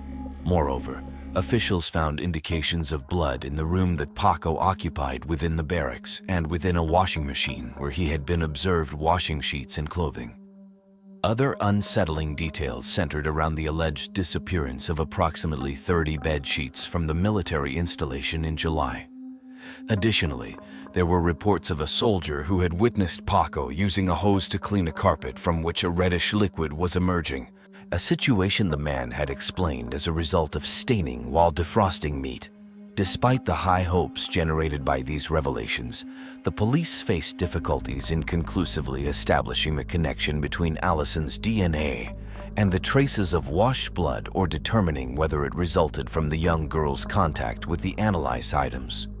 But her mother's blood DNA was found in the family washing machine. The neighbors also recalled Paco switching his vehicle from a white car to a dark van around the time of their disappearance. The van was subsequently seized by the police for further examination, although initial tests did not yield any immediate results. Nevertheless, the introduction of this new evidence into the case file only served to intensify suspicions of criminal involvement by Paco.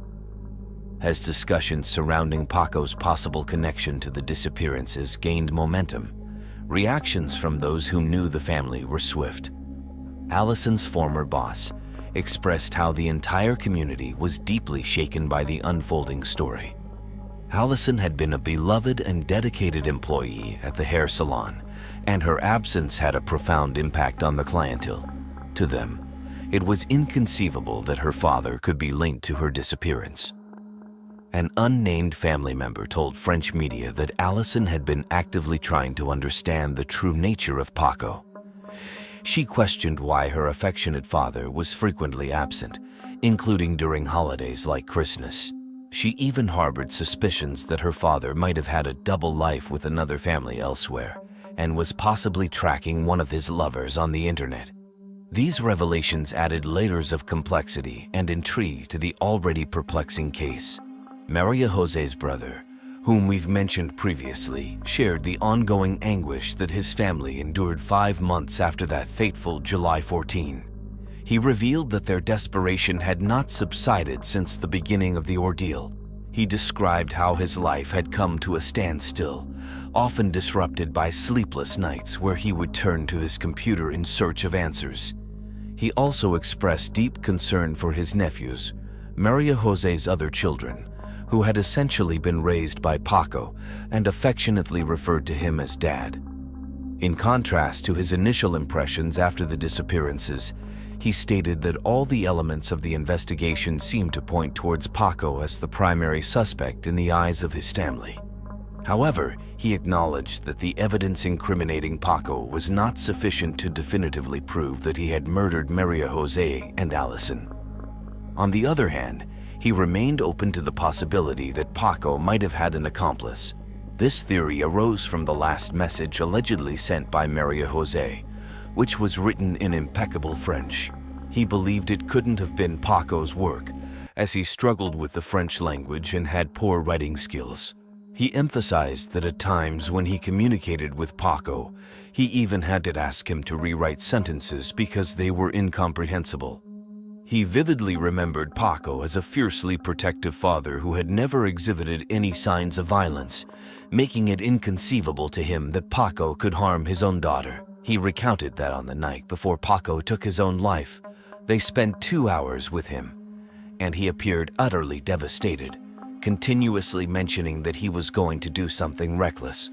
Later that evening, Paco went to have dinner with one of his military colleagues, and when he called him again an hour later, Paco seemed calm.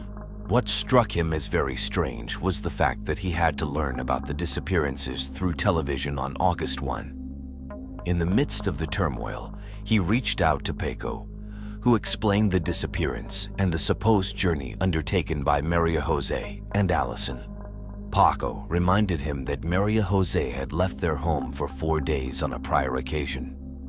Additionally, Paco apologized for not being in touch and claimed to have lost his contacts. 1 year after Allison and her mother's inexplicable disappearance, the judge in charge met with Maria Jose's brother, who had become the main civil party involved in the perplexing case. In that conversation, Maria Jose's brother was informed that investigations were still ongoing, reigniting a glimmer of hope that someday they might uncover the truth. Following this meeting, Maria Jose's brother candidly admitted that he woke up every morning with the hope of receiving a call, informing him that they had been found.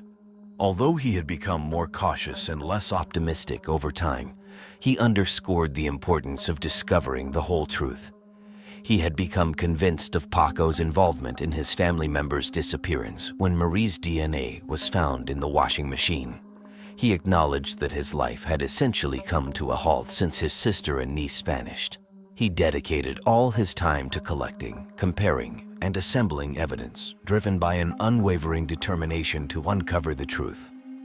Almost 3 years after the mysterious disappearances, it appeared that definitive evidence was within reach, though investigators exercised caution in their pursuit of the truth.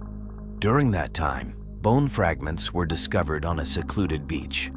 The seemingly human bones were stumbled upon by none other than Maria Jose's own brother, who found them inside a plastic bag. He swiftly arrived at the scene after receiving a tip from a witness and immediately alerted the authorities. 5 investigators from the judicial police were tasked with conducting excavations, with the presence of a forensic doctor who played a crucial role in extracting the bones. The discovery prompted the investigation to determine the causes of death. The police announced that DNA analysis would be conducted in the following days, but the expected resolution did not materialize. The family's lawyer held a strong belief that these remains belonged to the 2 missing women. His conviction was grounded in the fact that shortly after their disappearance, it was determined through the location data of his cell phone that Paco had been in close proximity to the location where the bones were discovered. Indeed, in the months that followed July 2013, exhaustive searches had been carried out in that expansive sandy area, all to no avail. The most recent information regarding this enigmatic case dates back to the year 2021, indicating that the bodies of Maria and Allison had still not been located. The family's lawyer, in his assessment, contended that the case had been mishandled from the very beginning. He explained that the initial hours and days are crucial in solving a crime, and therefore the delayed report significantly impeded the investigation. In his view, the prospects of unraveling the mystery surrounding the disappearance of Maria Jose and Allison might have extinguished on the same day. Paco took his own life, carrying all his secrets to the grave.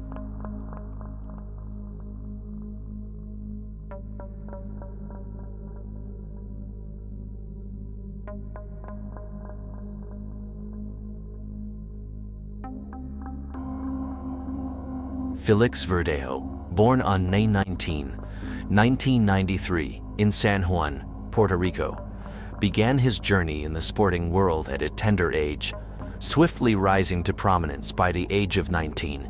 Celebrated as Puerto Rico's gem, Verdejo quickly made a name for himself in the competitive arena, consistently triumphing over his adversaries, regardless of their reputation or prowess. In 2014, his career reached a significant milestone when a major sports network recognized him as the most promising athlete of the year. By this time, Verdejo's net worth had astonishingly soared to $1 million.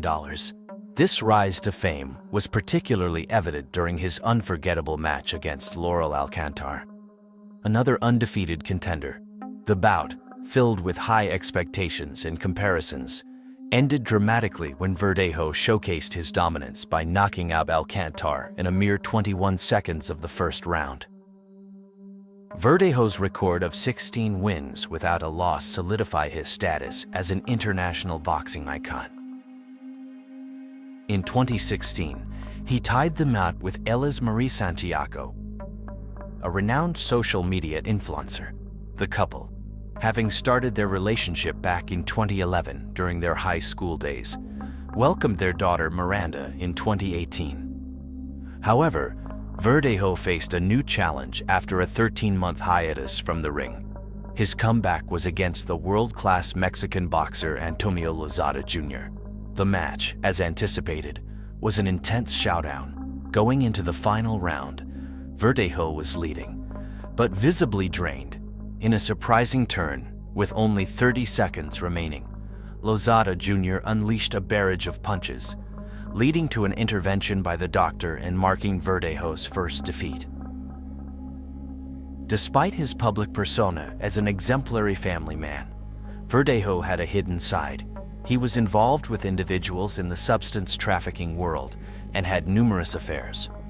One such relationship was with his ex-girlfriend from school, Kaishla Rodriguez, which eventually revealed the darker aspects of Verdejo's character. Kaishla Rodriguez, sharing Verdejo's birth year and city, had a close relationship with her parents and her sister, living in an apartment in San Juan. Close to her sister, Kaishla's life intertwined tragically with Verdejo's tumultuous path. She lived alone with her 2 little dogs, whom she treated as if they were her children. Kaishla was a great animal lover, which is why she worked at a pet grooming salon. One of her qualities that always stood out was her dedication to caring for animals. She was also known for being quite shy, calm, and reserved. She would meet Felix Verdejo in 2010 when she was around 16 years old, and they both attended the same school. They started a relationship while still teenagers, and although many believed they were deeply in love, the truth was that Felix was seeing other girls behind her back, and he didn't make much effort to hide it. His own wife came from the same school, but somehow both Kaishla and Felix stayed together in a toxic relationship marked by temporary separations due to frequent fights. Initially, their relationship was normal until Felix began to rise in his boxing career and met Elis Santiago. He maintained relationships with both women in parallel. Few years later, out of nowhere, Kaishla and her acquaintances were surprised to hear that Felix had proposed to Elis, which for many showed that he had finally made a choice. Kaishla continued with her life, getting to know other people. But despite Felix being in a new family, it didn't take him long to find a way to continue seeing her in secret. This way, Felix would take Kaishla on many of his so-called work trips, and they would stay in hotels together far from his wife. Even Keishla's family were aware of this, as he used to visit them as if nothing was happening. As a result of these unhealthy behaviors, Keishla's family always advised her to distance herself from Felix, as he was only hurting her and didn't truly value her. However, every time Keishla attempted to break away from Felix, he would seek her out with promises of love, swearing that she would always be the only woman he truly loved. And surely Keishla believed every word, because despite the years and all the harm he had done, she truly loved him to the point of getting a diamond tattooed on her back as a symbol that he was her true love. On the other hand, Felix's adventures were no secret to his wife, as she had her suspicions, and as 2021 unfolded, the once promising marriage of the boxing sensation was unraveling. Felix Verdejo, no longer the youthful star in the ring, faced a personal crisis. His wife, Elis, having grappled with her own challenges in life, found it increasingly difficult to overlook Felix's indiscretions. The core issue lay in Felix's reckless behavior, particularly his habit of sending intimate messages to various women, including his former girlfriend, Keishla. Despite being married, Felix assured Keishla that a divorce was imminent, a promise that only further strained his marriage. Elis, feeling betrayed by Felix's lack of loyalty, eventually reached her breaking point and decided to expel him from their home. Felix pleaded for forgiveness, desperate not to disrupt their daughter's life with a broken home. However, his excuses only revealed his deeper flaws. He justified his actions by claiming a need for physical intimacy, which he sought elsewhere when Elis was unavailable. His treatment of Keishla was equally problematic, viewing her as merely an option among many and exerting possessive control over her social interactions. In April 2021, despite Felix's pleas, Elis made the difficult decision to ask him to leave, giving him only a short grace period to find alternative accommodation. Meanwhile, Keishla discovered she was pregnant, a revelation that brought joy to her family, but dismay to Felix, who had always made clear that their relationship was not serious. He prioritized his family and career over everything else, leading Keishla to decide on raising the child independently, in line with her values, despite Felix's reluctance. For Felix, however, the pregnancy posed a significant dilemma, threatening the freedom he cherished. He arranged a meeting with Keishla on the morning of April 29, 2021, under the guise of discussing the pregnancy and confirming its validity. Before the meeting, Keishla informed her mother about her plans, unaware of the ominous feelings her mother harbored about Felix's reaction to the pregnancy news. However, there was nothing she could do, and besides, Keishla sounded calm and mentioned that this time it was Felix himself who was looking for her because he now seemed unusually interested in the baby matter. That morning, Keishla had to go to work earlier than usual because she had to open the store with her boss. So without thinking much, she quickly drove her car to the place where Felix had asked her to meet him, which wasn't far from her home. However, at 8 a.m., her boss had arrived early to open the store, but seeing no trace of her, he messaged her on WhatsApp and started calling her. When he noticed that his messages were marked as read, and the calls went unanswered, he began to worry that something bad might have happened. He contacted Keishla's sister to ask her about Keishla or if she knew anything about her absence.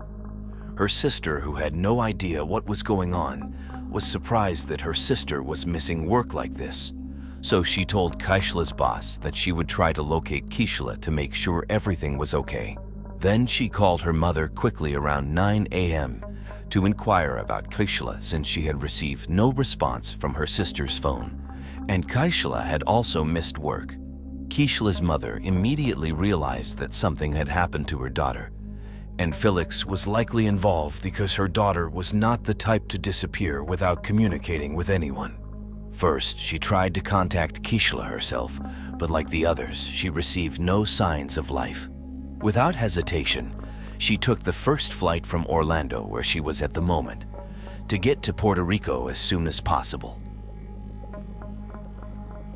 On arriving, she went to a nearby clinic that performed abortions to see if Kaishla was there, as she knew that Felix had pressured her daughter several times not to have the baby. However, the clinic was closed that day, so she headed to Kaishla's house, where she found her daughter's 2 dogs without food, which was quite unusual because Kaishla always took good care of her pets as part of her daily routine. All of this indicated that something was wrong, so she started asking the neighbors about Kaishla, and they told her that they hadn't even seen her walking her dogs that morning, as she usually did. With this unusual situation, Kaishla's mother had no choice but to realize that there was only one person who could answer all her questions about where her daughter was, and that person was Felix Verdejo. So she began calling him on his cell phone, and after several attempts, he finally answered. When she asked him about Kaishla, he responded with an uncomfortable silence, and only said that he had no idea where she could be. He repeated this multiple times, leaving the woman with no option but to hang up.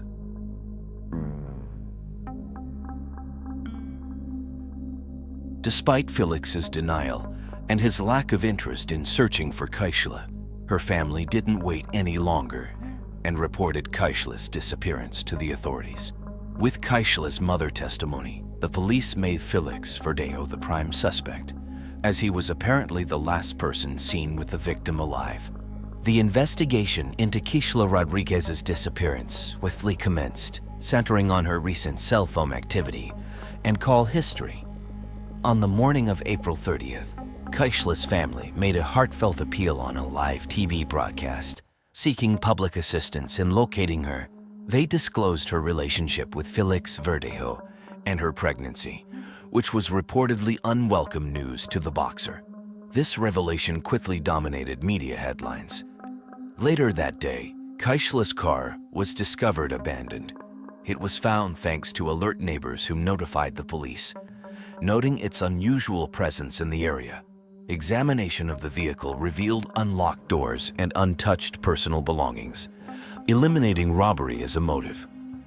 At 10:45 a.m., Felix Verdejo appeared at the police headquarters with his lawyer, adhering to legal advice to remain silent. Subsequently, Elis Santiago was also called in to give her statement, as the case began to take on the appearance of a crime of passion, and she was considered a potential suspect. The police intensified their search efforts, seeking security footage from Kaishla's last known locations and her usual route. Their focus was also on the final known location of her cell phone, which, intriguingly, matched the location recorded on Felix Verdejo's phone, suggesting that both were in the same area at the time of her disappearance. Investigations revealed that both phones had been in proximity to a bridge, prompting a thorough examination of nearby surveillance cameras. Footage showed that on the morning of the disappearance, a dark SUV parked in an emergency lane near the bridge. Someone exited the vehicle briefly before re-entering and driving off. What raised suspicion was the SUV's return to the same spot at least twice more. Further scrutiny identified this vehicle as a black Dodge Durango, identical to the model owned by Felix Verdejo, deepening the mystery and intensifying the scrutiny on his involvement.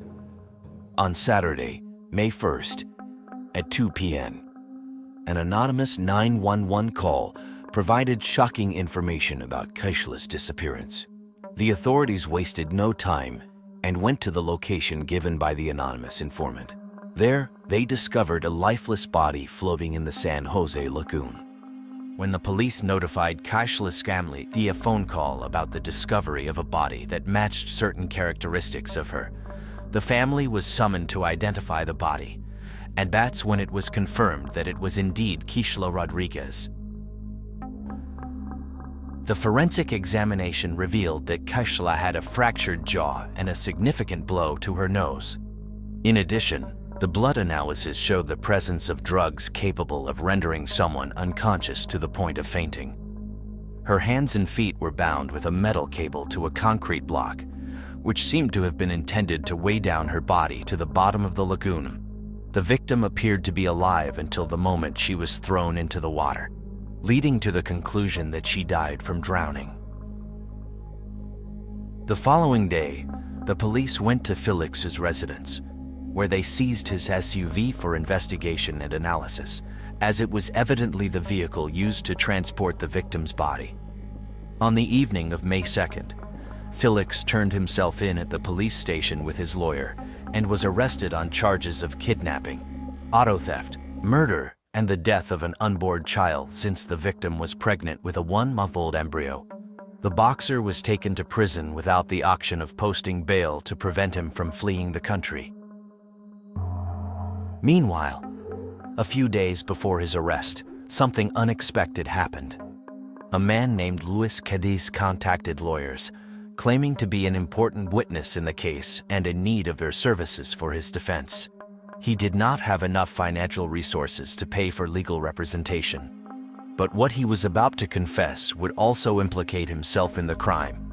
These lawyers wasted no time in contacting the police, stating that they had a client with relevant information in this high-profile case. The witness's only request in exchange for his confession was witness protection, as he knew that Felix had the power and cold-bloodedness to have him killed.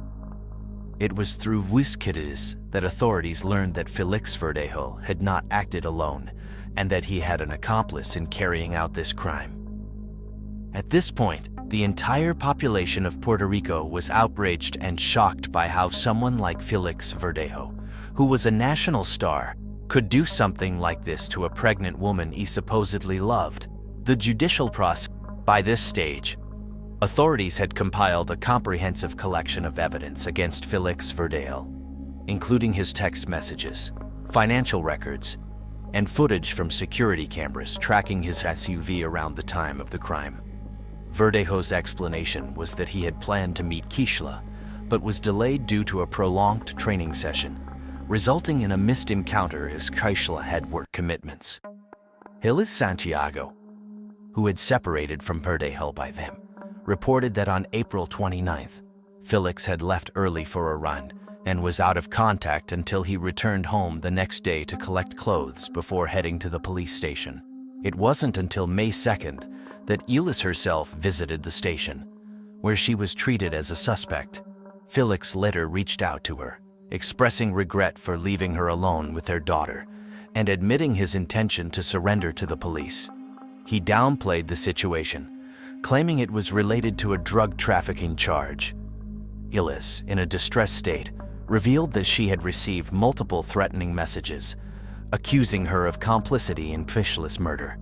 She was distraught not with Kishla, but with Felix's actions. Previous messages showed Felix apologizing to Elis for impregnating Kishla and expressing his desire not to have another child. Adding to the complexities, one of Felix's former partners came forward as a witness. She claimed that in 2013, Felix had coerced her into terminating a pregnancy that occurred during their nearly 5-year relationship. Felix had given her $300 and instructed her to ensure the pregnancy did not continue, even resorting to threats on one occasion. The most startling testimony, however, came from Ricardo Cadiz, the brother of Felix's alleged accomplice. Ricardo knew Felix since the pandemic, having sold him kilos of cocaine. In April 2021, Felix approached Ricardo for pills that could induce an abortion. On the day of Kaisla's disappearance, Luis had asked Ricardo to pick him up, where he had left Kaisla's abandoned car. Ricardo connected the dots when the news reported the discovery of the car at the same location. When confronted, Luis broke down and confessed to being involved in a murder with Felix, although he claimed ignorance of the victim's identity.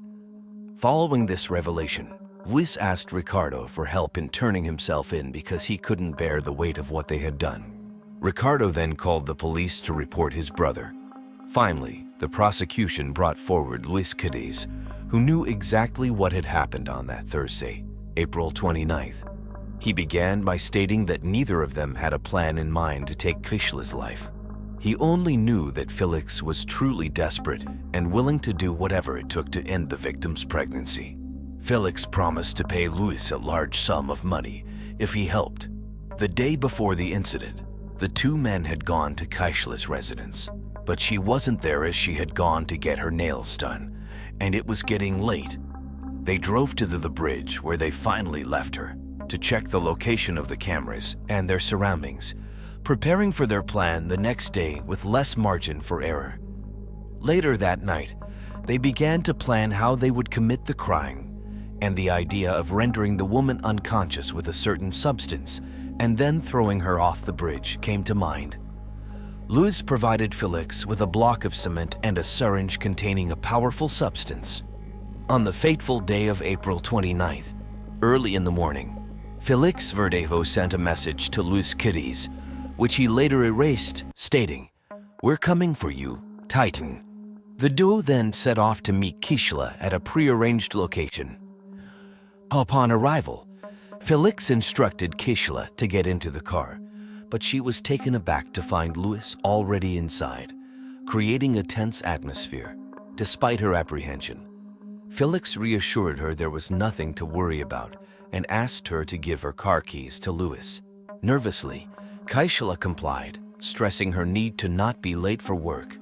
Sensing the imminent danger, Kishla revealed her pregnancy, showing the document as evidence in hopes of evoking some compassion from them. This revelation, however, had no effect. In a sudden and violent turn, Luis grabbed her by the hair while Felix delivered a punch that knocked her unconscious. Louis then injected Kishla with 2 substances to ensure she remained unconscious, bound her hands and feet with a metal cable and a cement block, and then the men drove to the bridge. There, believing they were unobserved, they threw Kishla's body into Laguna San Jose while she was still alive. Felix, intent on ensuring the body would not be found, armed himself with a gun and instructed Louis to fire into the water. But both shots missed their mark. Louis then drove Kishla's car away to abandon it, and they both worked to clean Felix's SUV to eliminate any evidence. In his defense, Luis Kitties claimed that he was under the influence of alcohol and other substances during the crime. He expressed his subsequent remorse, considering turning himself in, and painted himself as a victim, citing depression and anxiety. This narrative sought to mitigate his role in the tragic and brutal events of that day. Puerto Rican former boxer Felix Verdejo was sentenced to life in prison on November 3, 2023 for crimes related to the kidnapping resulting in the death of Kishla Rodriguez, as well as the involuntary manslaughter of the fetus she was carrying. This sentence marks the end of a tragic and condemnable episode that shocked Puerto Rico and many people worldwide.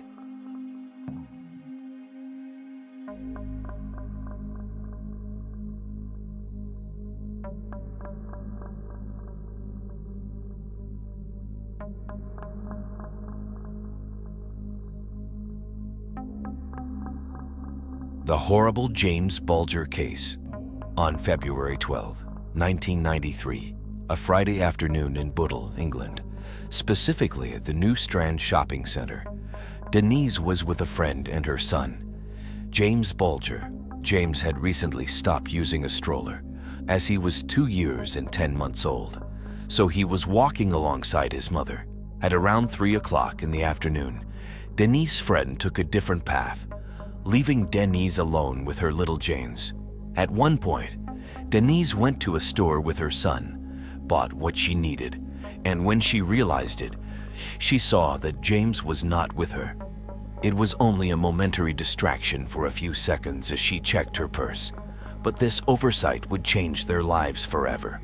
We all have memories of getting separated from family members in the shopping center as children, so the response here was quite common. When Denise left the store, she reunited with her friend, who had just passed by the front of the shop, but she didn't see James anywhere. They assumed he had wandered off, so they began asking the mall security guards and anyone they encountered if they had seen the child. Soon, announcements were made over the mall's speakers, inquiring about James, and as desperation mounted, several police patrols combed the area until nightfall. Yet there was still no sign of James. The next step for the police was to review the shopping center's security cameras, as it was their only hope of discovering what had happened that afternoon with James. It was 1993, and security cameras had limited resolution at that time, and this particular shopping center didn't have many of them. However, one camera happened to be pointed at the store. The footage showed James leaving through the door, and Denny's lapse in attention was indeed brief, as within a minute she could be seen searching for James at the door, but by then it was already too late. The next trace of James was captured by one of the overhead cameras, showing him following two individuals. What was unusual was that these two individuals appeared to be teenagers, seemingly between the ages of 14 and 18. In the final image of James, he was seen leaving the shopping center with one of these boys holding his hand. Initially, there was hope, with the court thinking that these young boys wouldn't be capable of harming little James. However, 2 days later, the truth would come to light. More than 4 kilometers away from the shopping center, while playing, some teenagers stumbled upon the remains of a child on the train tracks, who had apparently been struck by a train. This discovery immediately set off alarms, and they contacted one of James' uncles, who unmistakably identified the child as James Bulger. It was clear that this was no accident. In fact, all evidence suggested that James had died before being struck by the train. His body bore so many injuries that investigators couldn't determine the exact cause of his death. There were 2 more unsettling details. He had a pair of batteries in his mouth, and his left eye had been eerily painted blue. It was as if his young body had been subjected to inhumane experimentation, and the crime scene would remain etched in the memory of all the officers present as one of the most horrifying scenes they had ever encountered in their careers. The local community was in shock and outrage over the tragic incident. Many expressed their heartfelt condolences to the family, particularly Denise. While she had a momentary lapse of attention, it was a mistake anyone could make, and those with empathy could understand the immense pain she was going through. She replayed in her mind daily the haunting thought that she might have saved her son had she been more vigilant at that moment. In addition to the sympathy, there were some individuals, including her own husband at one point, who angrily confronted her and blamed her for not being attentive enough, asserting that the tragedy could have been prevented with more careful supervision. The potential key to identifying the culprit lay in the shopping center's security cameras, but their image quality was so poor that even determining the suspects' ages was impossible. Various media outlets attempted to enhance the images in hopes of identifying the individuals, but their efforts proved fruitless. The last glimmer of hope rested on someone coming forward to confess to the crime. On February 16, just 2 days after Jane's body was discovered, the police received a crucial call. The caller accused a 12-year-old boy named Jonathan Green of being the perpetrator, and shockingly, this accusation came from his own parents. They claimed that their son bore a resemblance to one of the suspects captured in the security camera footage, a grave accusation indeed when it comes from one's own parents. Law enforcement took this accusation seriously and subjected Jonathan to nearly 23 hours of relentless interrogation before eventually declaring him innocent. In a subsequent interview, Jonathan revealed the profound psychological trauma he endured during this time, spending countless sleepless nights. The intensity of the questioning even tempted him to falsely admit guilt at one point. The parents, however, did not hesitate much before making the accusation, even though the images they based it on were captured just days earlier. Furthermore, Jonathan was a mere 12 years old, and giving him the benefit of the doubt should have been a priority. The only evidence against him was a vague resemblance, which wasn't particularly strong given the poor image quality, akin to images taken through a blender. The media, driven by the pursuit of attention, without much consideration, broadcasted Jonathan as the prime suspect.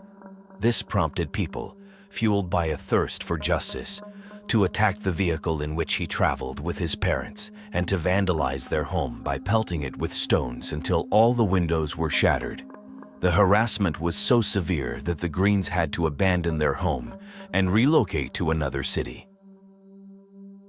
Just 6 days after Jane's disappearance, a television program showed all available information about the case up to that date, hoping that a viewer might provide a clue to apprehend the culprits. The program was immensely popular at the time, and following its broadcast, the police received several calls, with one call standing out as particularly valuable. It came from a woman who firmly believed that the real culprits were Robert Thompson and John Venables. These boys were known for their mischievous behavior, which had escalated into criminal activities such as theft. They had gained a notorious reputation at their schools and were frequent truants. However, a significant conflict arose when the police suspected that the culprits were at least 14 years old, while these potential suspects were just 10 years old. Due to this discrepancy and the fact that there were several other suspects of similar age, the police decided to pay a visit to the homes of these young boys, although their expectations were not high. Initially, they observed some peculiar behavior, but it was challenging to draw definitive conclusions from these observations since the police had very little experience dealing with child offenders of this age. Subsequently, it was confirmed that both boys had skipped school on that particular day. Additionally, there was a noticeable detail. One of John's shoes displayed clear stains of blue paint. This piece of evidence led the authorities to consider them as prime suspects, and they were promptly taken to the police station. Unlike the previous case with Jonathan, this time the authorities handled it discreetly to prevent the young boys from enduring the extensive hours of questioning in a single session. Consequently, the interrogations were spread out over multiple days. The initial day of questioning proved to be challenging, given the boys' age of just 10, and the authorities couldn't subject them to the same scrutiny as adults.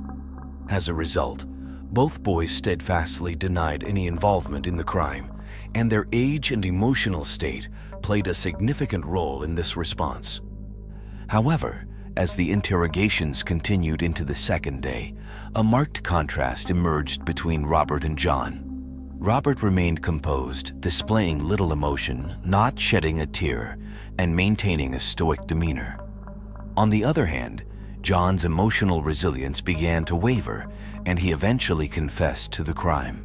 John revealed that on that fateful afternoon, he and Robert had decided to skip school as they often did and ventured to the shopping center. Their initial actions upon arrival included stealing various items, among them a pair of batteries and a can of blue paint. Growing weary of their theft spree, a sinister idea took hold in their young minds. The idea of kidnapping a child.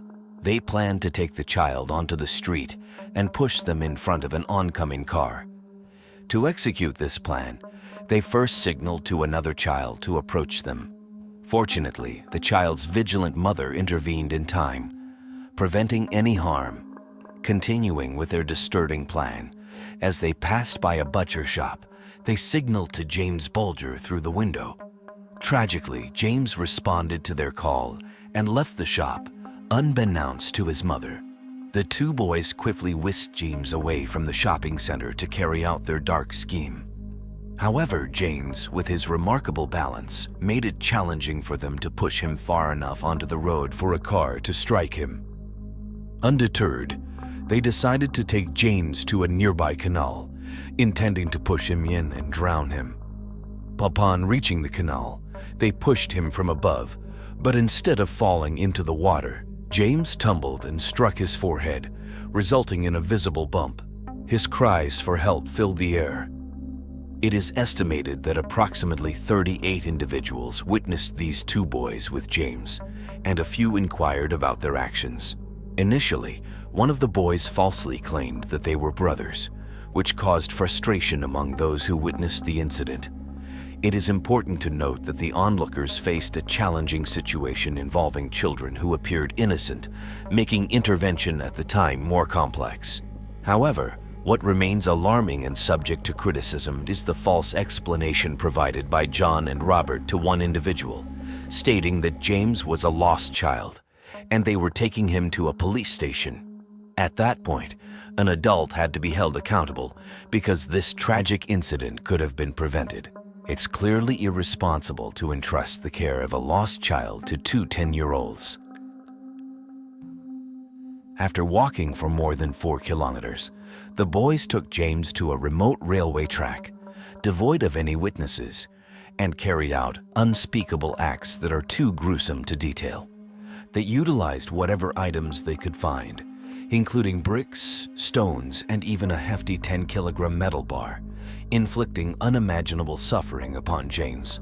When he lay lifeless, their intentions were unclear, whether to stage it as an accident or to inflict further harm on this young life. They left his lifeless body on the railway track, concealed beneath debris, to remain unnoticed until a passing train. Even the police found it difficult to comprehend such a horrifying reality, and they believed that there must have been prior signs or indicators. Consequently, they decided to delve into the backgrounds of these two young boys. As the police investigation continued, it became evident that both boys had experienced remarkably similar childhoods. Robert Thompson resided in a dysfunctional household where he and his 6 siblings suffered constant abuse from their father. His mother grappled with severe alcohol-related issues and had once attempted suicide while setting their home on fire. Robert had earned a reputation as a thief, displaying violent tendencies and compulsive lying.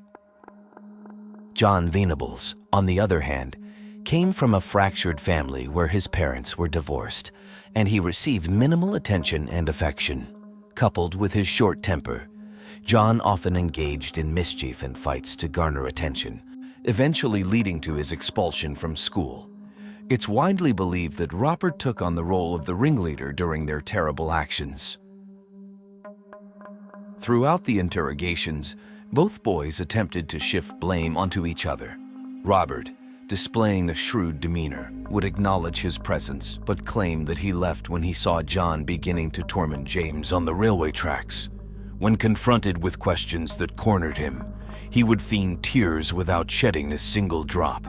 However, the presence of blood and strands of James' hair on his clothing, particularly his shoes, served as irrefutable evidence of his involvement. Consequently, on February 20, both were declared guilty, identified only as Boy A and Boy B to circumvent potential issues similar to those faced by Jonathan Green. It was known only that they were two 10-year-old boys residing in Walton. This case was a recipe for turmoil.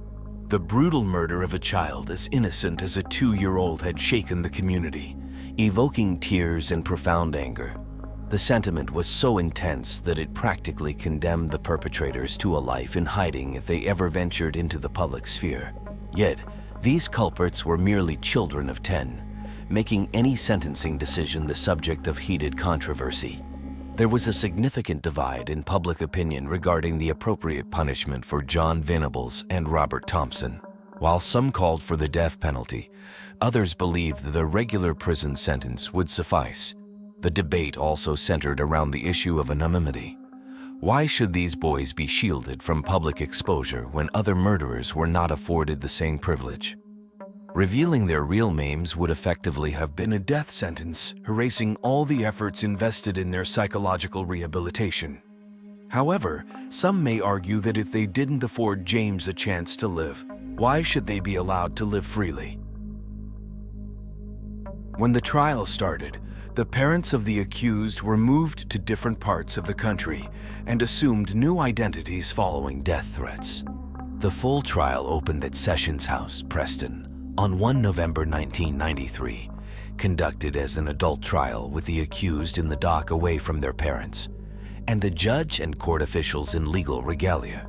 The boys denied the charges of murder, abduction, and attempted abduction. James's mother, devastated by the loss of her son, could only muster the strength to attend the day of the verdict. It wasn't until the sentencing that the judge permitted the media to publish the faces of Robert and John, who had shown no remorse throughout the 17-day trial. The evidence presented indicated that both boys understood the difference between right and wrong. John's tears seemed to stem from the anticipation of their impending fate, while Robert remained emotionally detached.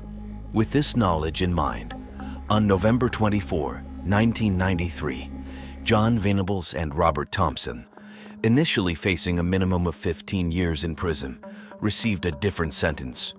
They were to be held in a juvenile detention center until they turned 18, avoiding a real prison experience. This decision disappointed the public to the extent that riots erupted and vehicles believed to be carrying the boys were vandalized.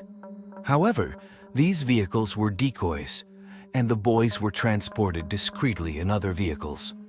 From that point onward, they were granted new identities, shrouded in secrecy, known only to the authorities tasked with monitoring their lives. Initially, public outrage soared when news broke that the government had allocated £1.5 million, roughly equivalent to $2 million, for the rehabilitation of these young boys.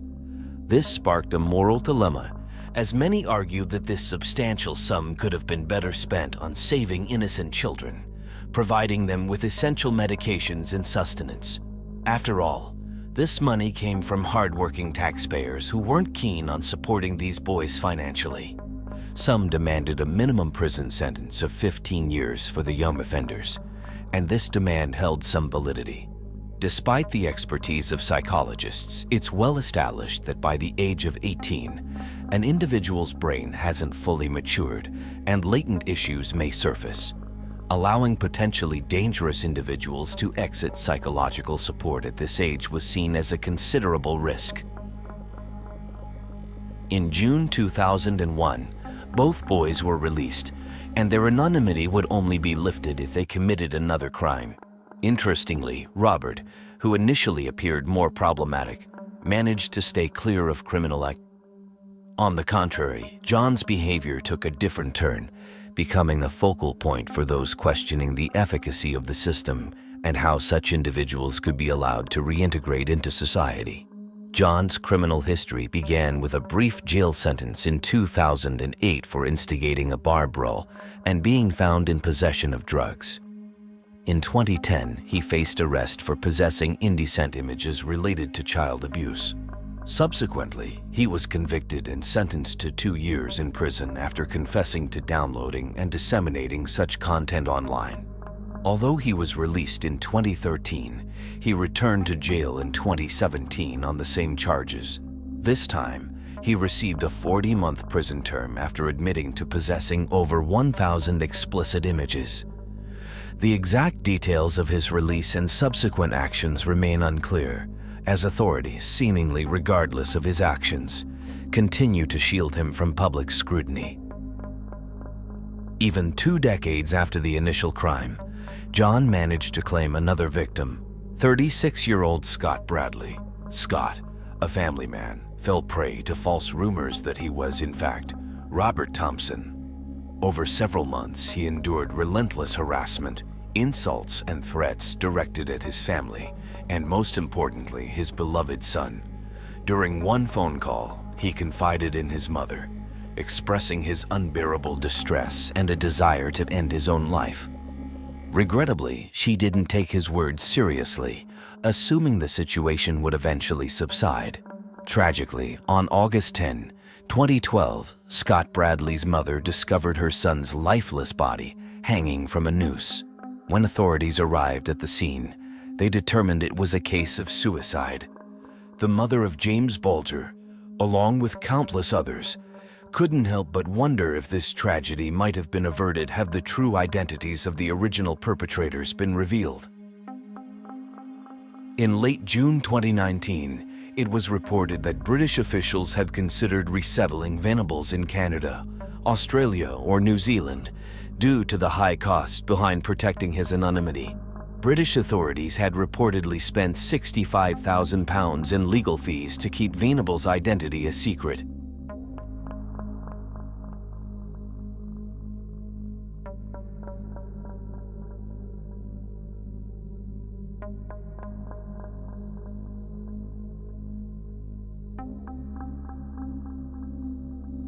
Rosa del Carmen Verduzco was born in 1934 in Zamora, Mexico, into a wealthy and well-positioned family within the community. She and her 4 siblings received a good education due to their status. Money was not a concern for the Verduzcos, but something about this privileged reality troubled Rosa's mind.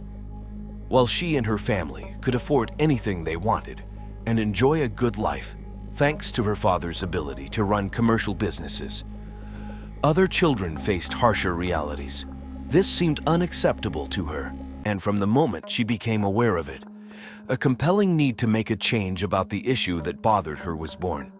Even at a young age, she understood that it was up to her to make a difference. However, this task would not be easy, as she came from a strict family, and she knew it well.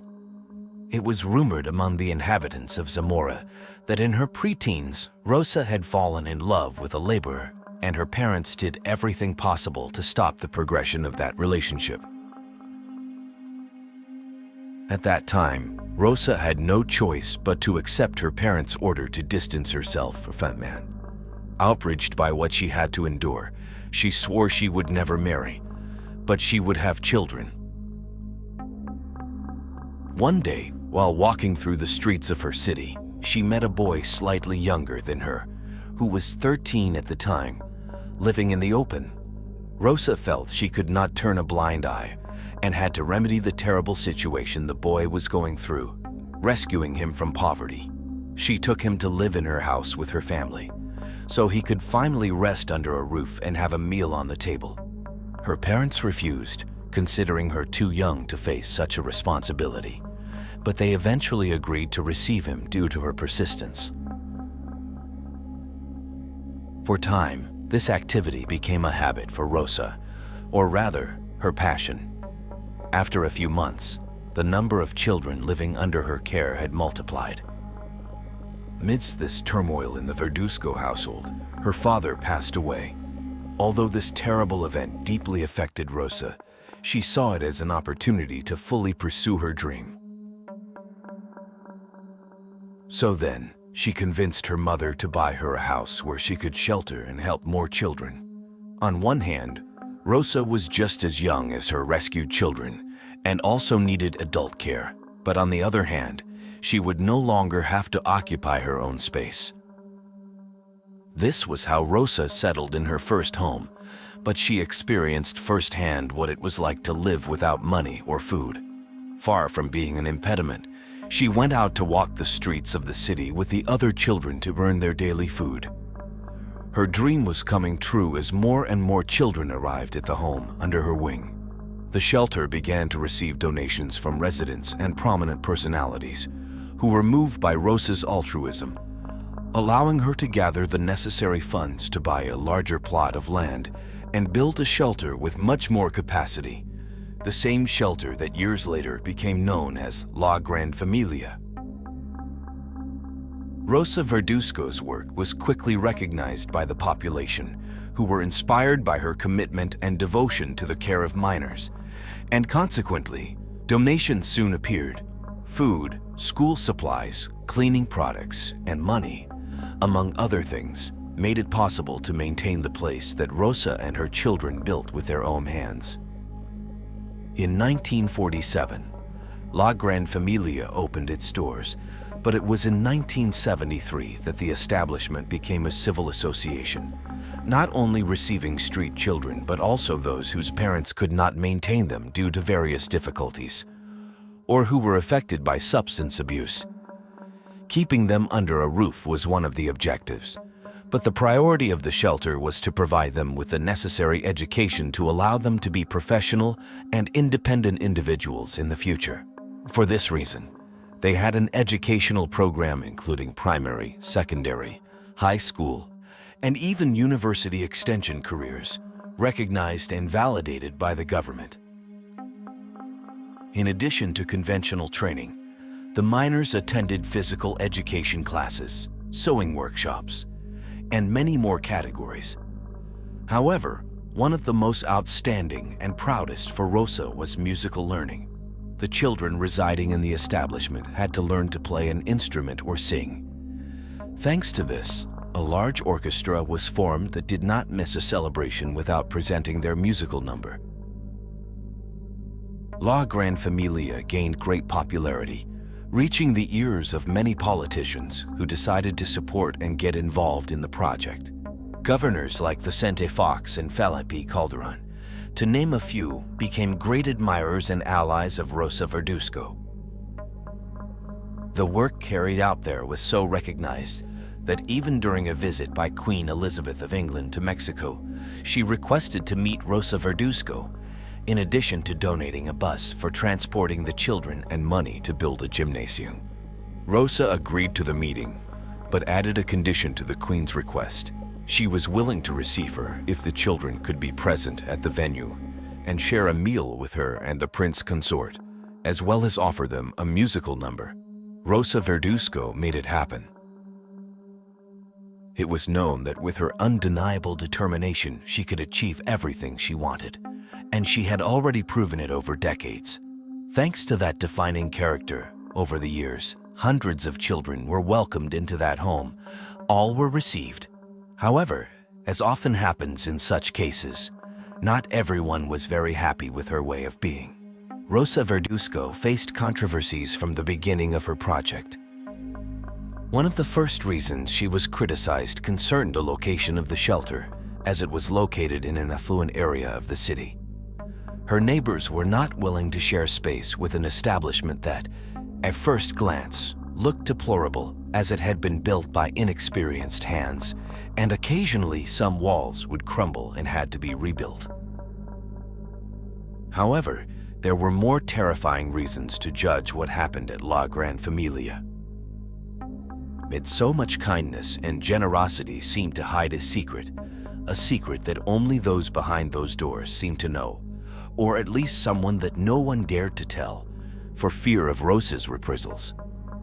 It was very common among the neighbors of the city to see her in the streets with a group of children. Some were sent to beg for money or sell newspapers to collect money.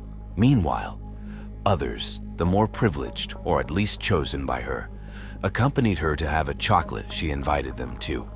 But it was on these occasions that Rosa's authoritarian character became visible to those outside the shelter.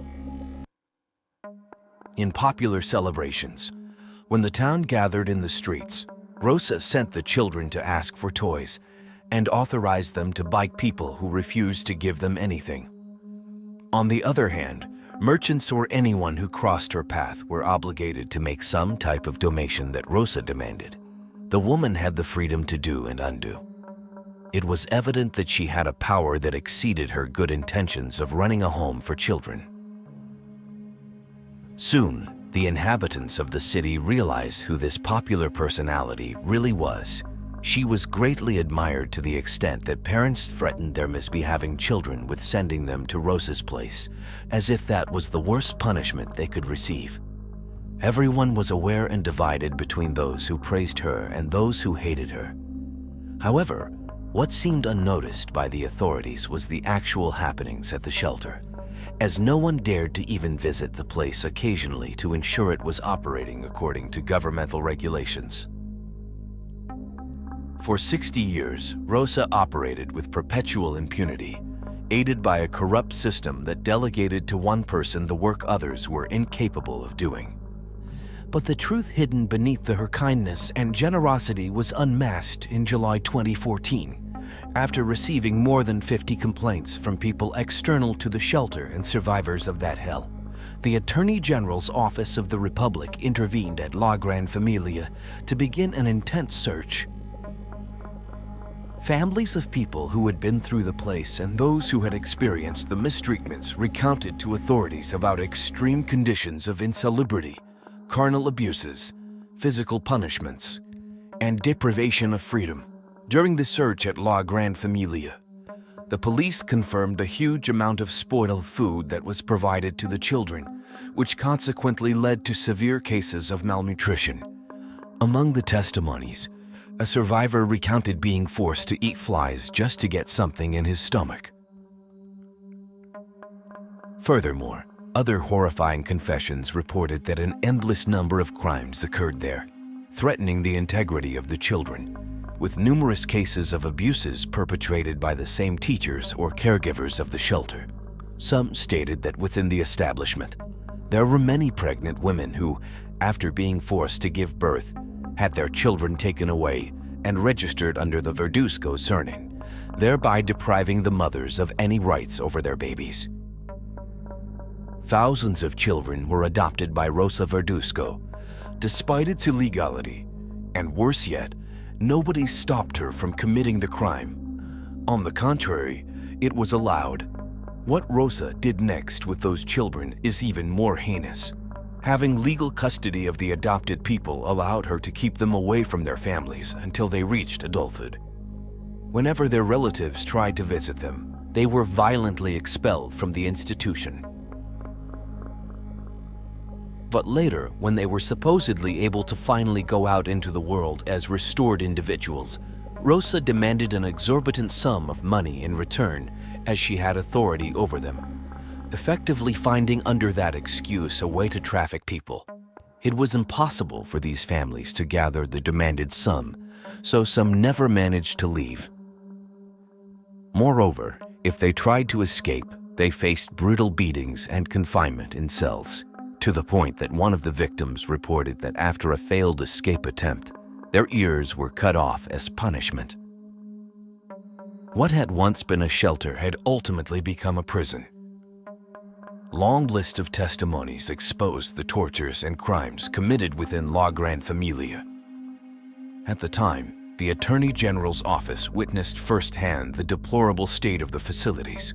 Children sleeping in broken bunk beds among trash, rats, and bed bugs, completely dirty bathrooms, and terrible infrastructure. The nauseating odor emanating from the place could be felt from the street, with excrement, urine, and decomposing food revealing the reality that was lived there. It was evident that the place was neglected, and the money from donations was not being used for improvements. These findings cast doubt on the benevolence that had positioned Rosa Verduzco as a legend, a saintly figure in Mexico and the world for decades. Thus, finally, on July 15, 2014, the 81-year-old woman and 6 of her assistants were arrested. Meanwhile, more than 600 people living there, including minors and adults, were rescued from the precarious conditions. Despite all the evidence against her, Rosa Verduzco was released without any charges due to her delicate health condition. The burden of pre-existing illnesses, such as diabetes and heart problems, led to physical and cerebral deterioration, requiring her to be hospitalized. While outside the building, a crowd gathered to pray for her speedy recovery. Others protested against the justice system's decision for not acting in accordance with the reported evidence. Finally, 2 years later, at the age of 84, after being hospitalized again for 20 days, Rosa del Carmen Verduzco passed away due to a sudden stroke. As for the other accused, out of the 6, only 2 were charged with the crimes committed.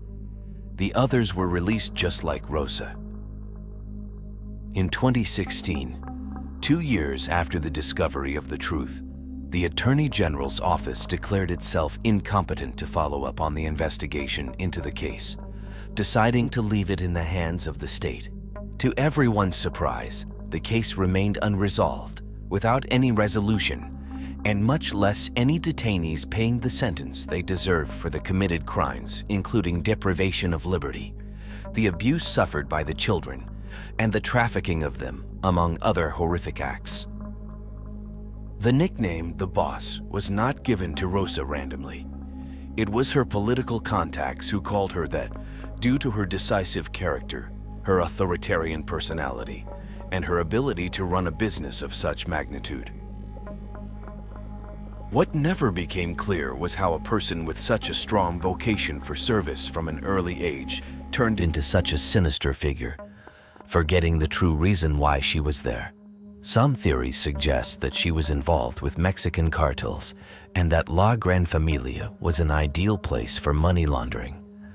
Others believe her ties with politicians personally benefited her, and in exchange for those favors, she forced people to vote for her allies. Indeed, there were those who claimed she was an ambitious woman, extremely strict, who enjoyed others suffering and having control. The reality is that today, the population is divided between those who choose to believe in her good intentions, considering her a saint in life, and those who assert she was one of the most evil people in Mexican history. This contradiction has sparked discussions, even among renowned personalities in culture and politics. What cannot be forgotten is that once again the judicial system has been incapable of providing a certain response to a population that for years hoped the truth would be revealed, and that when it finally happened, nothing changed.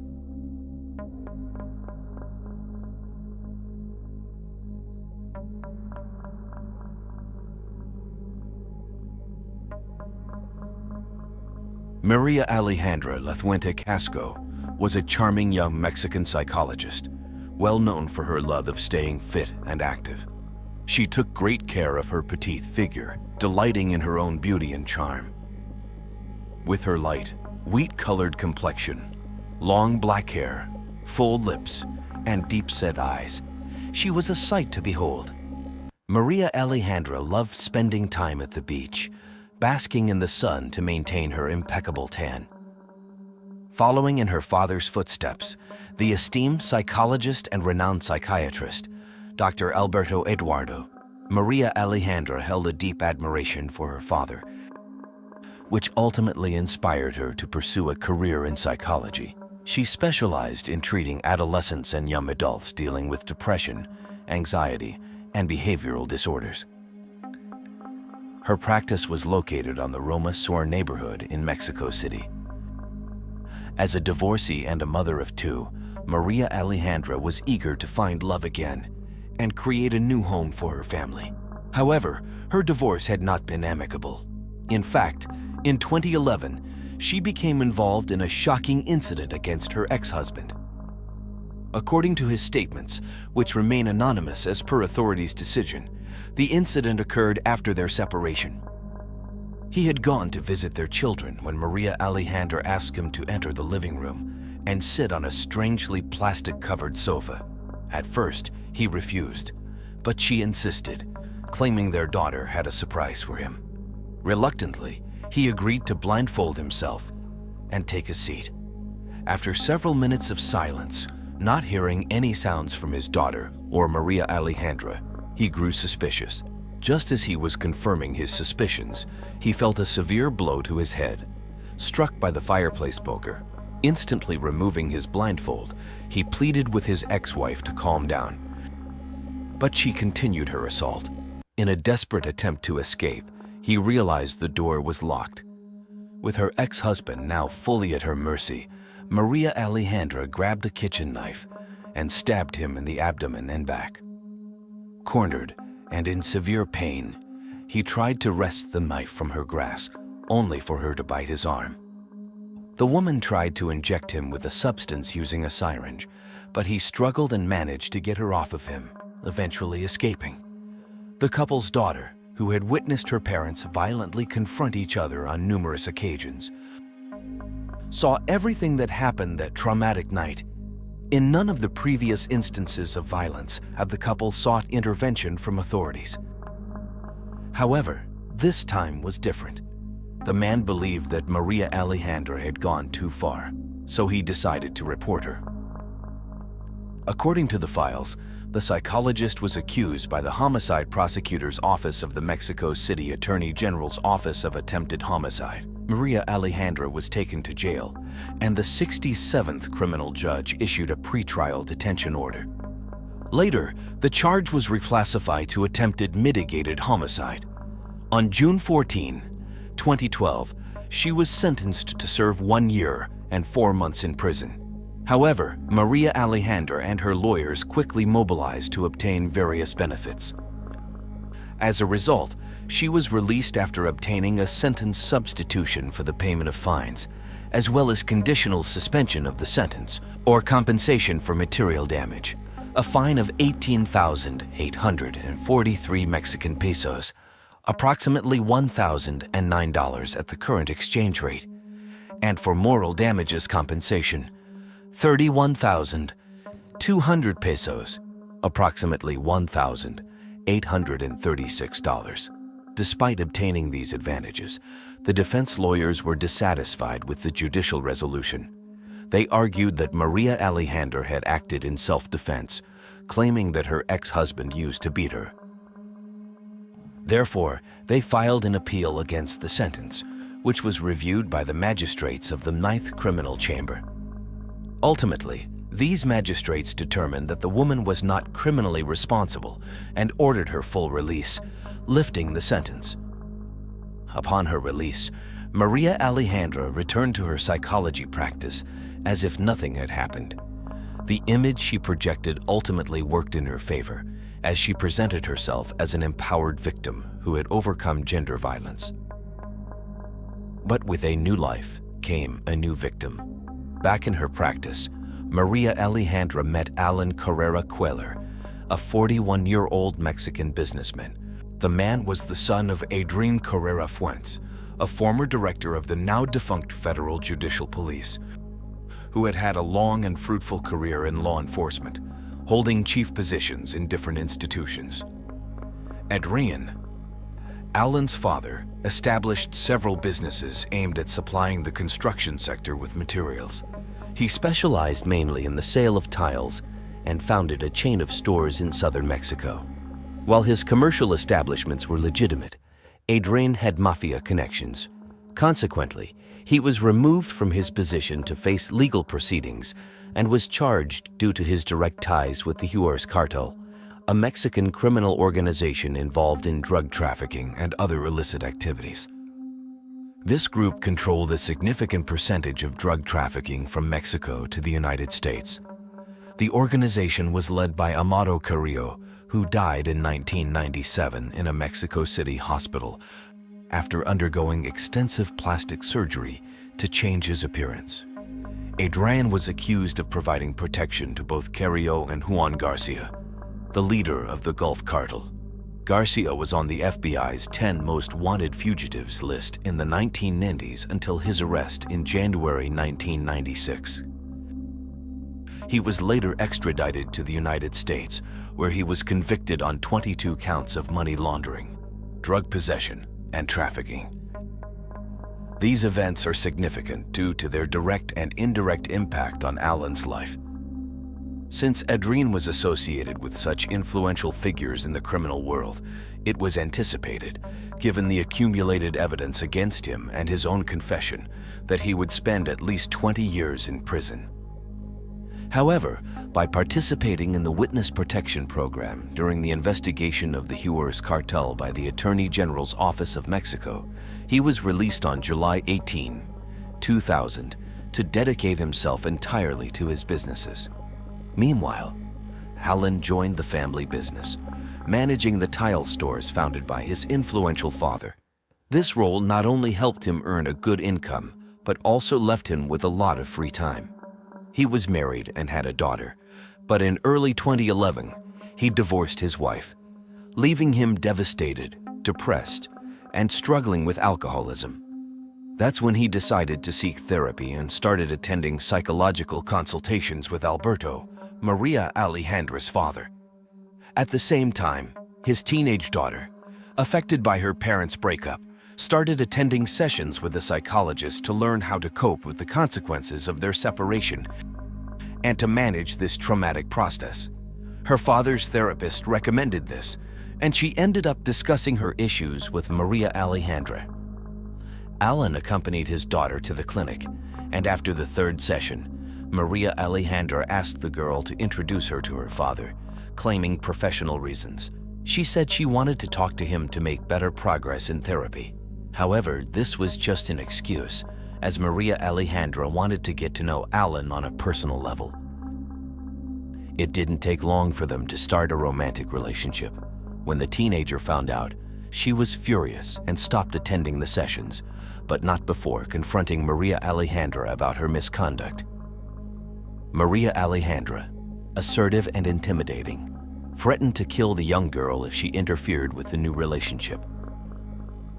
After a few weeks, what started as casual dates and romantic encounters turned into a formal marriage proposal from Alan. he decided to start a new life with Maria Alejandra, completely unaware of the reasons behind her separation from her ex-husband. One weekend in April 2014, Alan went to visit his family and introduced Maria Alejandra as his soon-to-be wife. They informed everyone that they would be getting married within a week, and she even mentioned that she might be pregnant. The wedding took place the following Monday, but no members of the Carrero family attended. They weren't invited under the premise that the ceremony would be very intimate. Only Maria Alejandra's father, his wife, and their children attended. Maria Alejandra, seemingly perfect, soon revealed her true nature. After the wedding, things started to change drastically. The newlyweds' relationship began to turn tumultuous, though there are not many details about what transpired between them.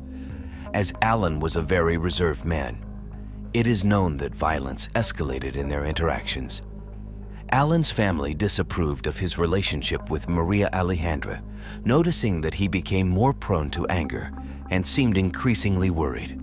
For this reason, all of Alan's loved ones preferred to keep their distance from his wife. At some point, Maria Alejandra, who had no regard for privacy, went through Alan's phone and allegedly found compromising messages that suggested he was involved with another woman. She claimed this was the final straw, stating that she was tired of enduring constant mistreatment from Alan and was unwilling to tolerate his infidelity as well. Convinced that trying to save the relationship was futile, she did not want to try therapy. She also didn't consider legally ending the relationship through a divorce, as they both had done with their previous marriages. To her, there was only one way to solve the problem: eliminate her husband. From that point on, she coldly calculated every step to execute her plan perfectly. Meanwhile, Alan seemed unaware of the extent of the conflict with Maria Alejandra and maintained his work routines and contact with his family. Despite the family's differences with his new wife, Alan remained close to his loved ones, communicating daily through WhatsApp. They respected his decisions, and although they found the marriage to be somewhat rushed, they continued to support him. Surprisingly, the family contact dynamic changed abruptly. On October 31, 2014, Alan exchanged messages with his family for the last time. Overnight, everyone lost contact with him. He didn't show up at work, at his parents' house, or at his daughter's house. Additionally, while he responded to text messages, they seemed to be written strangely. He didn't answer phone calls or send voice messages. On November 5, 2014, Maria Alejandra executed her plan with premeditation and cold blood. She waited for her husband to return home from work and gave him a glass containing a drink laced with a psychoactive drug used to treat depression and other mood disorders. The drug has sedative effects due to its composition, and it's a prescription medication that causes drowsiness and impairs movement. Once she was sure he was completely sedated, Maria Alejandra showed no mercy. She stabbed Alan in the abdomen with a sharp kitchen tool while he was defenseless, waiting for him to take his last breath. The next step was to dispose of the body. She placed it on the bedroom floor and used an electric saw to dismember his body into pieces that she could handle and store in plastic garbage bags. To facilitate transportation, she put the bags into a red suitcase. The body parts that could help identify him were placed in another bag and stored in her kitchen freezer. Once everything was in order, around 12:45 a.m., she called the security guards of the private housing estate where she lived. She asked for help to load the suitcase into her van, as recorded in the security logbook of that day. The condominium security personnel found her extremely nervous and desperate, glancing around in all directions. They asked her what was in the suitcase, and she replied that it was her father's surgical equipment and that she needed to transport it to the hospital immediately because she was very sick, and he was going to perform emergency surgery on her.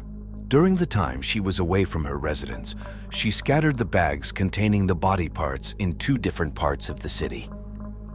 Upon returning home, she changed the locks on the doors and informed the residential security guard that she was going on a trip with her husband. On November 6, 2014, Mexico City police found a human torso without upper limbs. In the afternoon, they had found other human remains, including arms and legs without hands or feet, in black plastic bags. The distance between the first and second discovery sites was considerable, explaining why Maria Alejandra took so long to return to the condominium that early morning. The remains were transferred to the Institute of Forensic Sciences, where anthropologist specialists determined that they belonged to a single person. But they were unable to identify the individual at that time. To distract Alan's relatives and prevent them from notifying the police, Maria Alejandra used her husband's mobile phone to send greetings and respond to all received messages. She temporarily succeeded in ensuring that no one suspected his tragic end, buying herself time to organize a plan to appear guilt-free, just as she had done when she attacked her first husband. Alan's siblings and daughter received WhatsApp messages in which he supposedly commented that he regretted getting married and announced that he had recently started a relationship with another woman. Other contradictory messages stated that he liked being alone, and some said he was traveling. At the same time, Alberto, Maria Alejandra's father, began calling Alan's father to inquire if they knew the whereabouts of his daughter, whom he had been searching for days without any news. Later, he called Alan's parents again to inform them that he had found Maria Alejandra and that she was admitted to the National Institute of Psychiatry, seeking treatment for depression caused by Alan's supposed infidelity. He also mentioned that she had become paranoid, thinking that the police were after her, which was another reason for her hospitalization. In the midst of this web of deception, months passed, but when December came with its special connotation of family unity, Alan's relatives decided to go to his house to see him. Once again, Maria Alejandra was a step ahead. She notified them that they would not be at the location, as they had decided to take a vacation. This story did not make sense to them at all, especially after Alberto's call confirming that she was in the city and undergoing psychiatric treatment. So when the alarmed family went to the police and filed a missing person report for Alan, it only took a few days for the authorities to notice that the report matched the recently found remains. The prosecutors cross-referenced information with staff from the Center for Missing and Absent Persons. These conversations helped them progress in achieving a full identification of the victim. They compared the characteristics of the human remains with the reports of missing persons with similar physical traits. Finally, Alan's body was identified by his relatives. The officers then decided to inspect the couple's house, and upon arrival, they found Maria Alejandra. The detectives immediately took her to the police station and secured a search warrant. Once obtained, they searched the house for evidence and finally found Alan's head, feet, and hands, as well as an electric saw. The investigators found blood traces in one of the rooms and in the bathroom using luminal tests. They also noticed that the surface of the mattress and a piece of the carpet had been cut out to erase evidence of fluids. It was later determined that Maria Alejandra had used these items to support Alan's body parts. Initially, she was questioned as a witness, but fell into constant and obvious contradictions, becoming the main person of interest in the case. The investigation soon determined that she was the one sending messages from her husband's cell phone to make his family believe he was alive and not report his disappearance. Maria Alejandra claimed she knew nothing about Alan, that she had not seen him for several days, and that they barely communicated through text messages. Taking advantage of her background as a psychologist and trying to prove her innocence, she showed an admission form to a psychiatric clinic dated during the days when her husband disappeared. Initially, Maria Alejandra denied all responsibility, but Alan's body spoke for itself, and the forensic experts were able to perfectly reconstruct the events. From their analysis, the experts noted in the autopsy protocol that a wound was visible on the torso, caused by a sharp instrument that had penetrated the abdomen and was classified as lethal. With all the evidence that the authorities gathered at the couple's house, as well as at the sites where they found his remains, the investigators were able to establish Maria Alejandra's connection to her husband's cruel death. The detectives had testimonies placing her at the scene of the time of the events, and this was supported by the building's security log, which detailed the specific times she left and entered. Plus, the issue of the heavy suitcase that they helped her load into her vehicle. In addition, statements from Alan's daughter and sister revealed that the psychologist had threatened the young girl with taking her life if she opposed the relationship with her father. Although Maria Alejandra attempted to evade responsibility by admitting herself to a psychiatric center, forensic studies confirmed that she did not suffer from any mental illness. Finally cornered by the evidence, Maria Alejandra confessed to the fatal assault against her husband and admitted that she took him by surprise. However, she justified her actions by stating she was tired of the domestic violence she was experiencing. On December 10, 2014, the court issued a formal prison order for Maria Alejandra for the crime of homicide. From that moment on, information began to emerge that could implicate the woman in other fatal violent events. For instance, it was said that Maria Alejandra might have committed another serious crime against people in 2012. All this leads to suspicions that the accused might have had help from her father, who would be an accomplice in covering for her and diverting public opinion. Over the years, he allegedly stripped the man of some of his assets, according to Mexican media. Thus, there are suspicions that, in reality, the La Fuente father and daughter were highly dangerous criminals.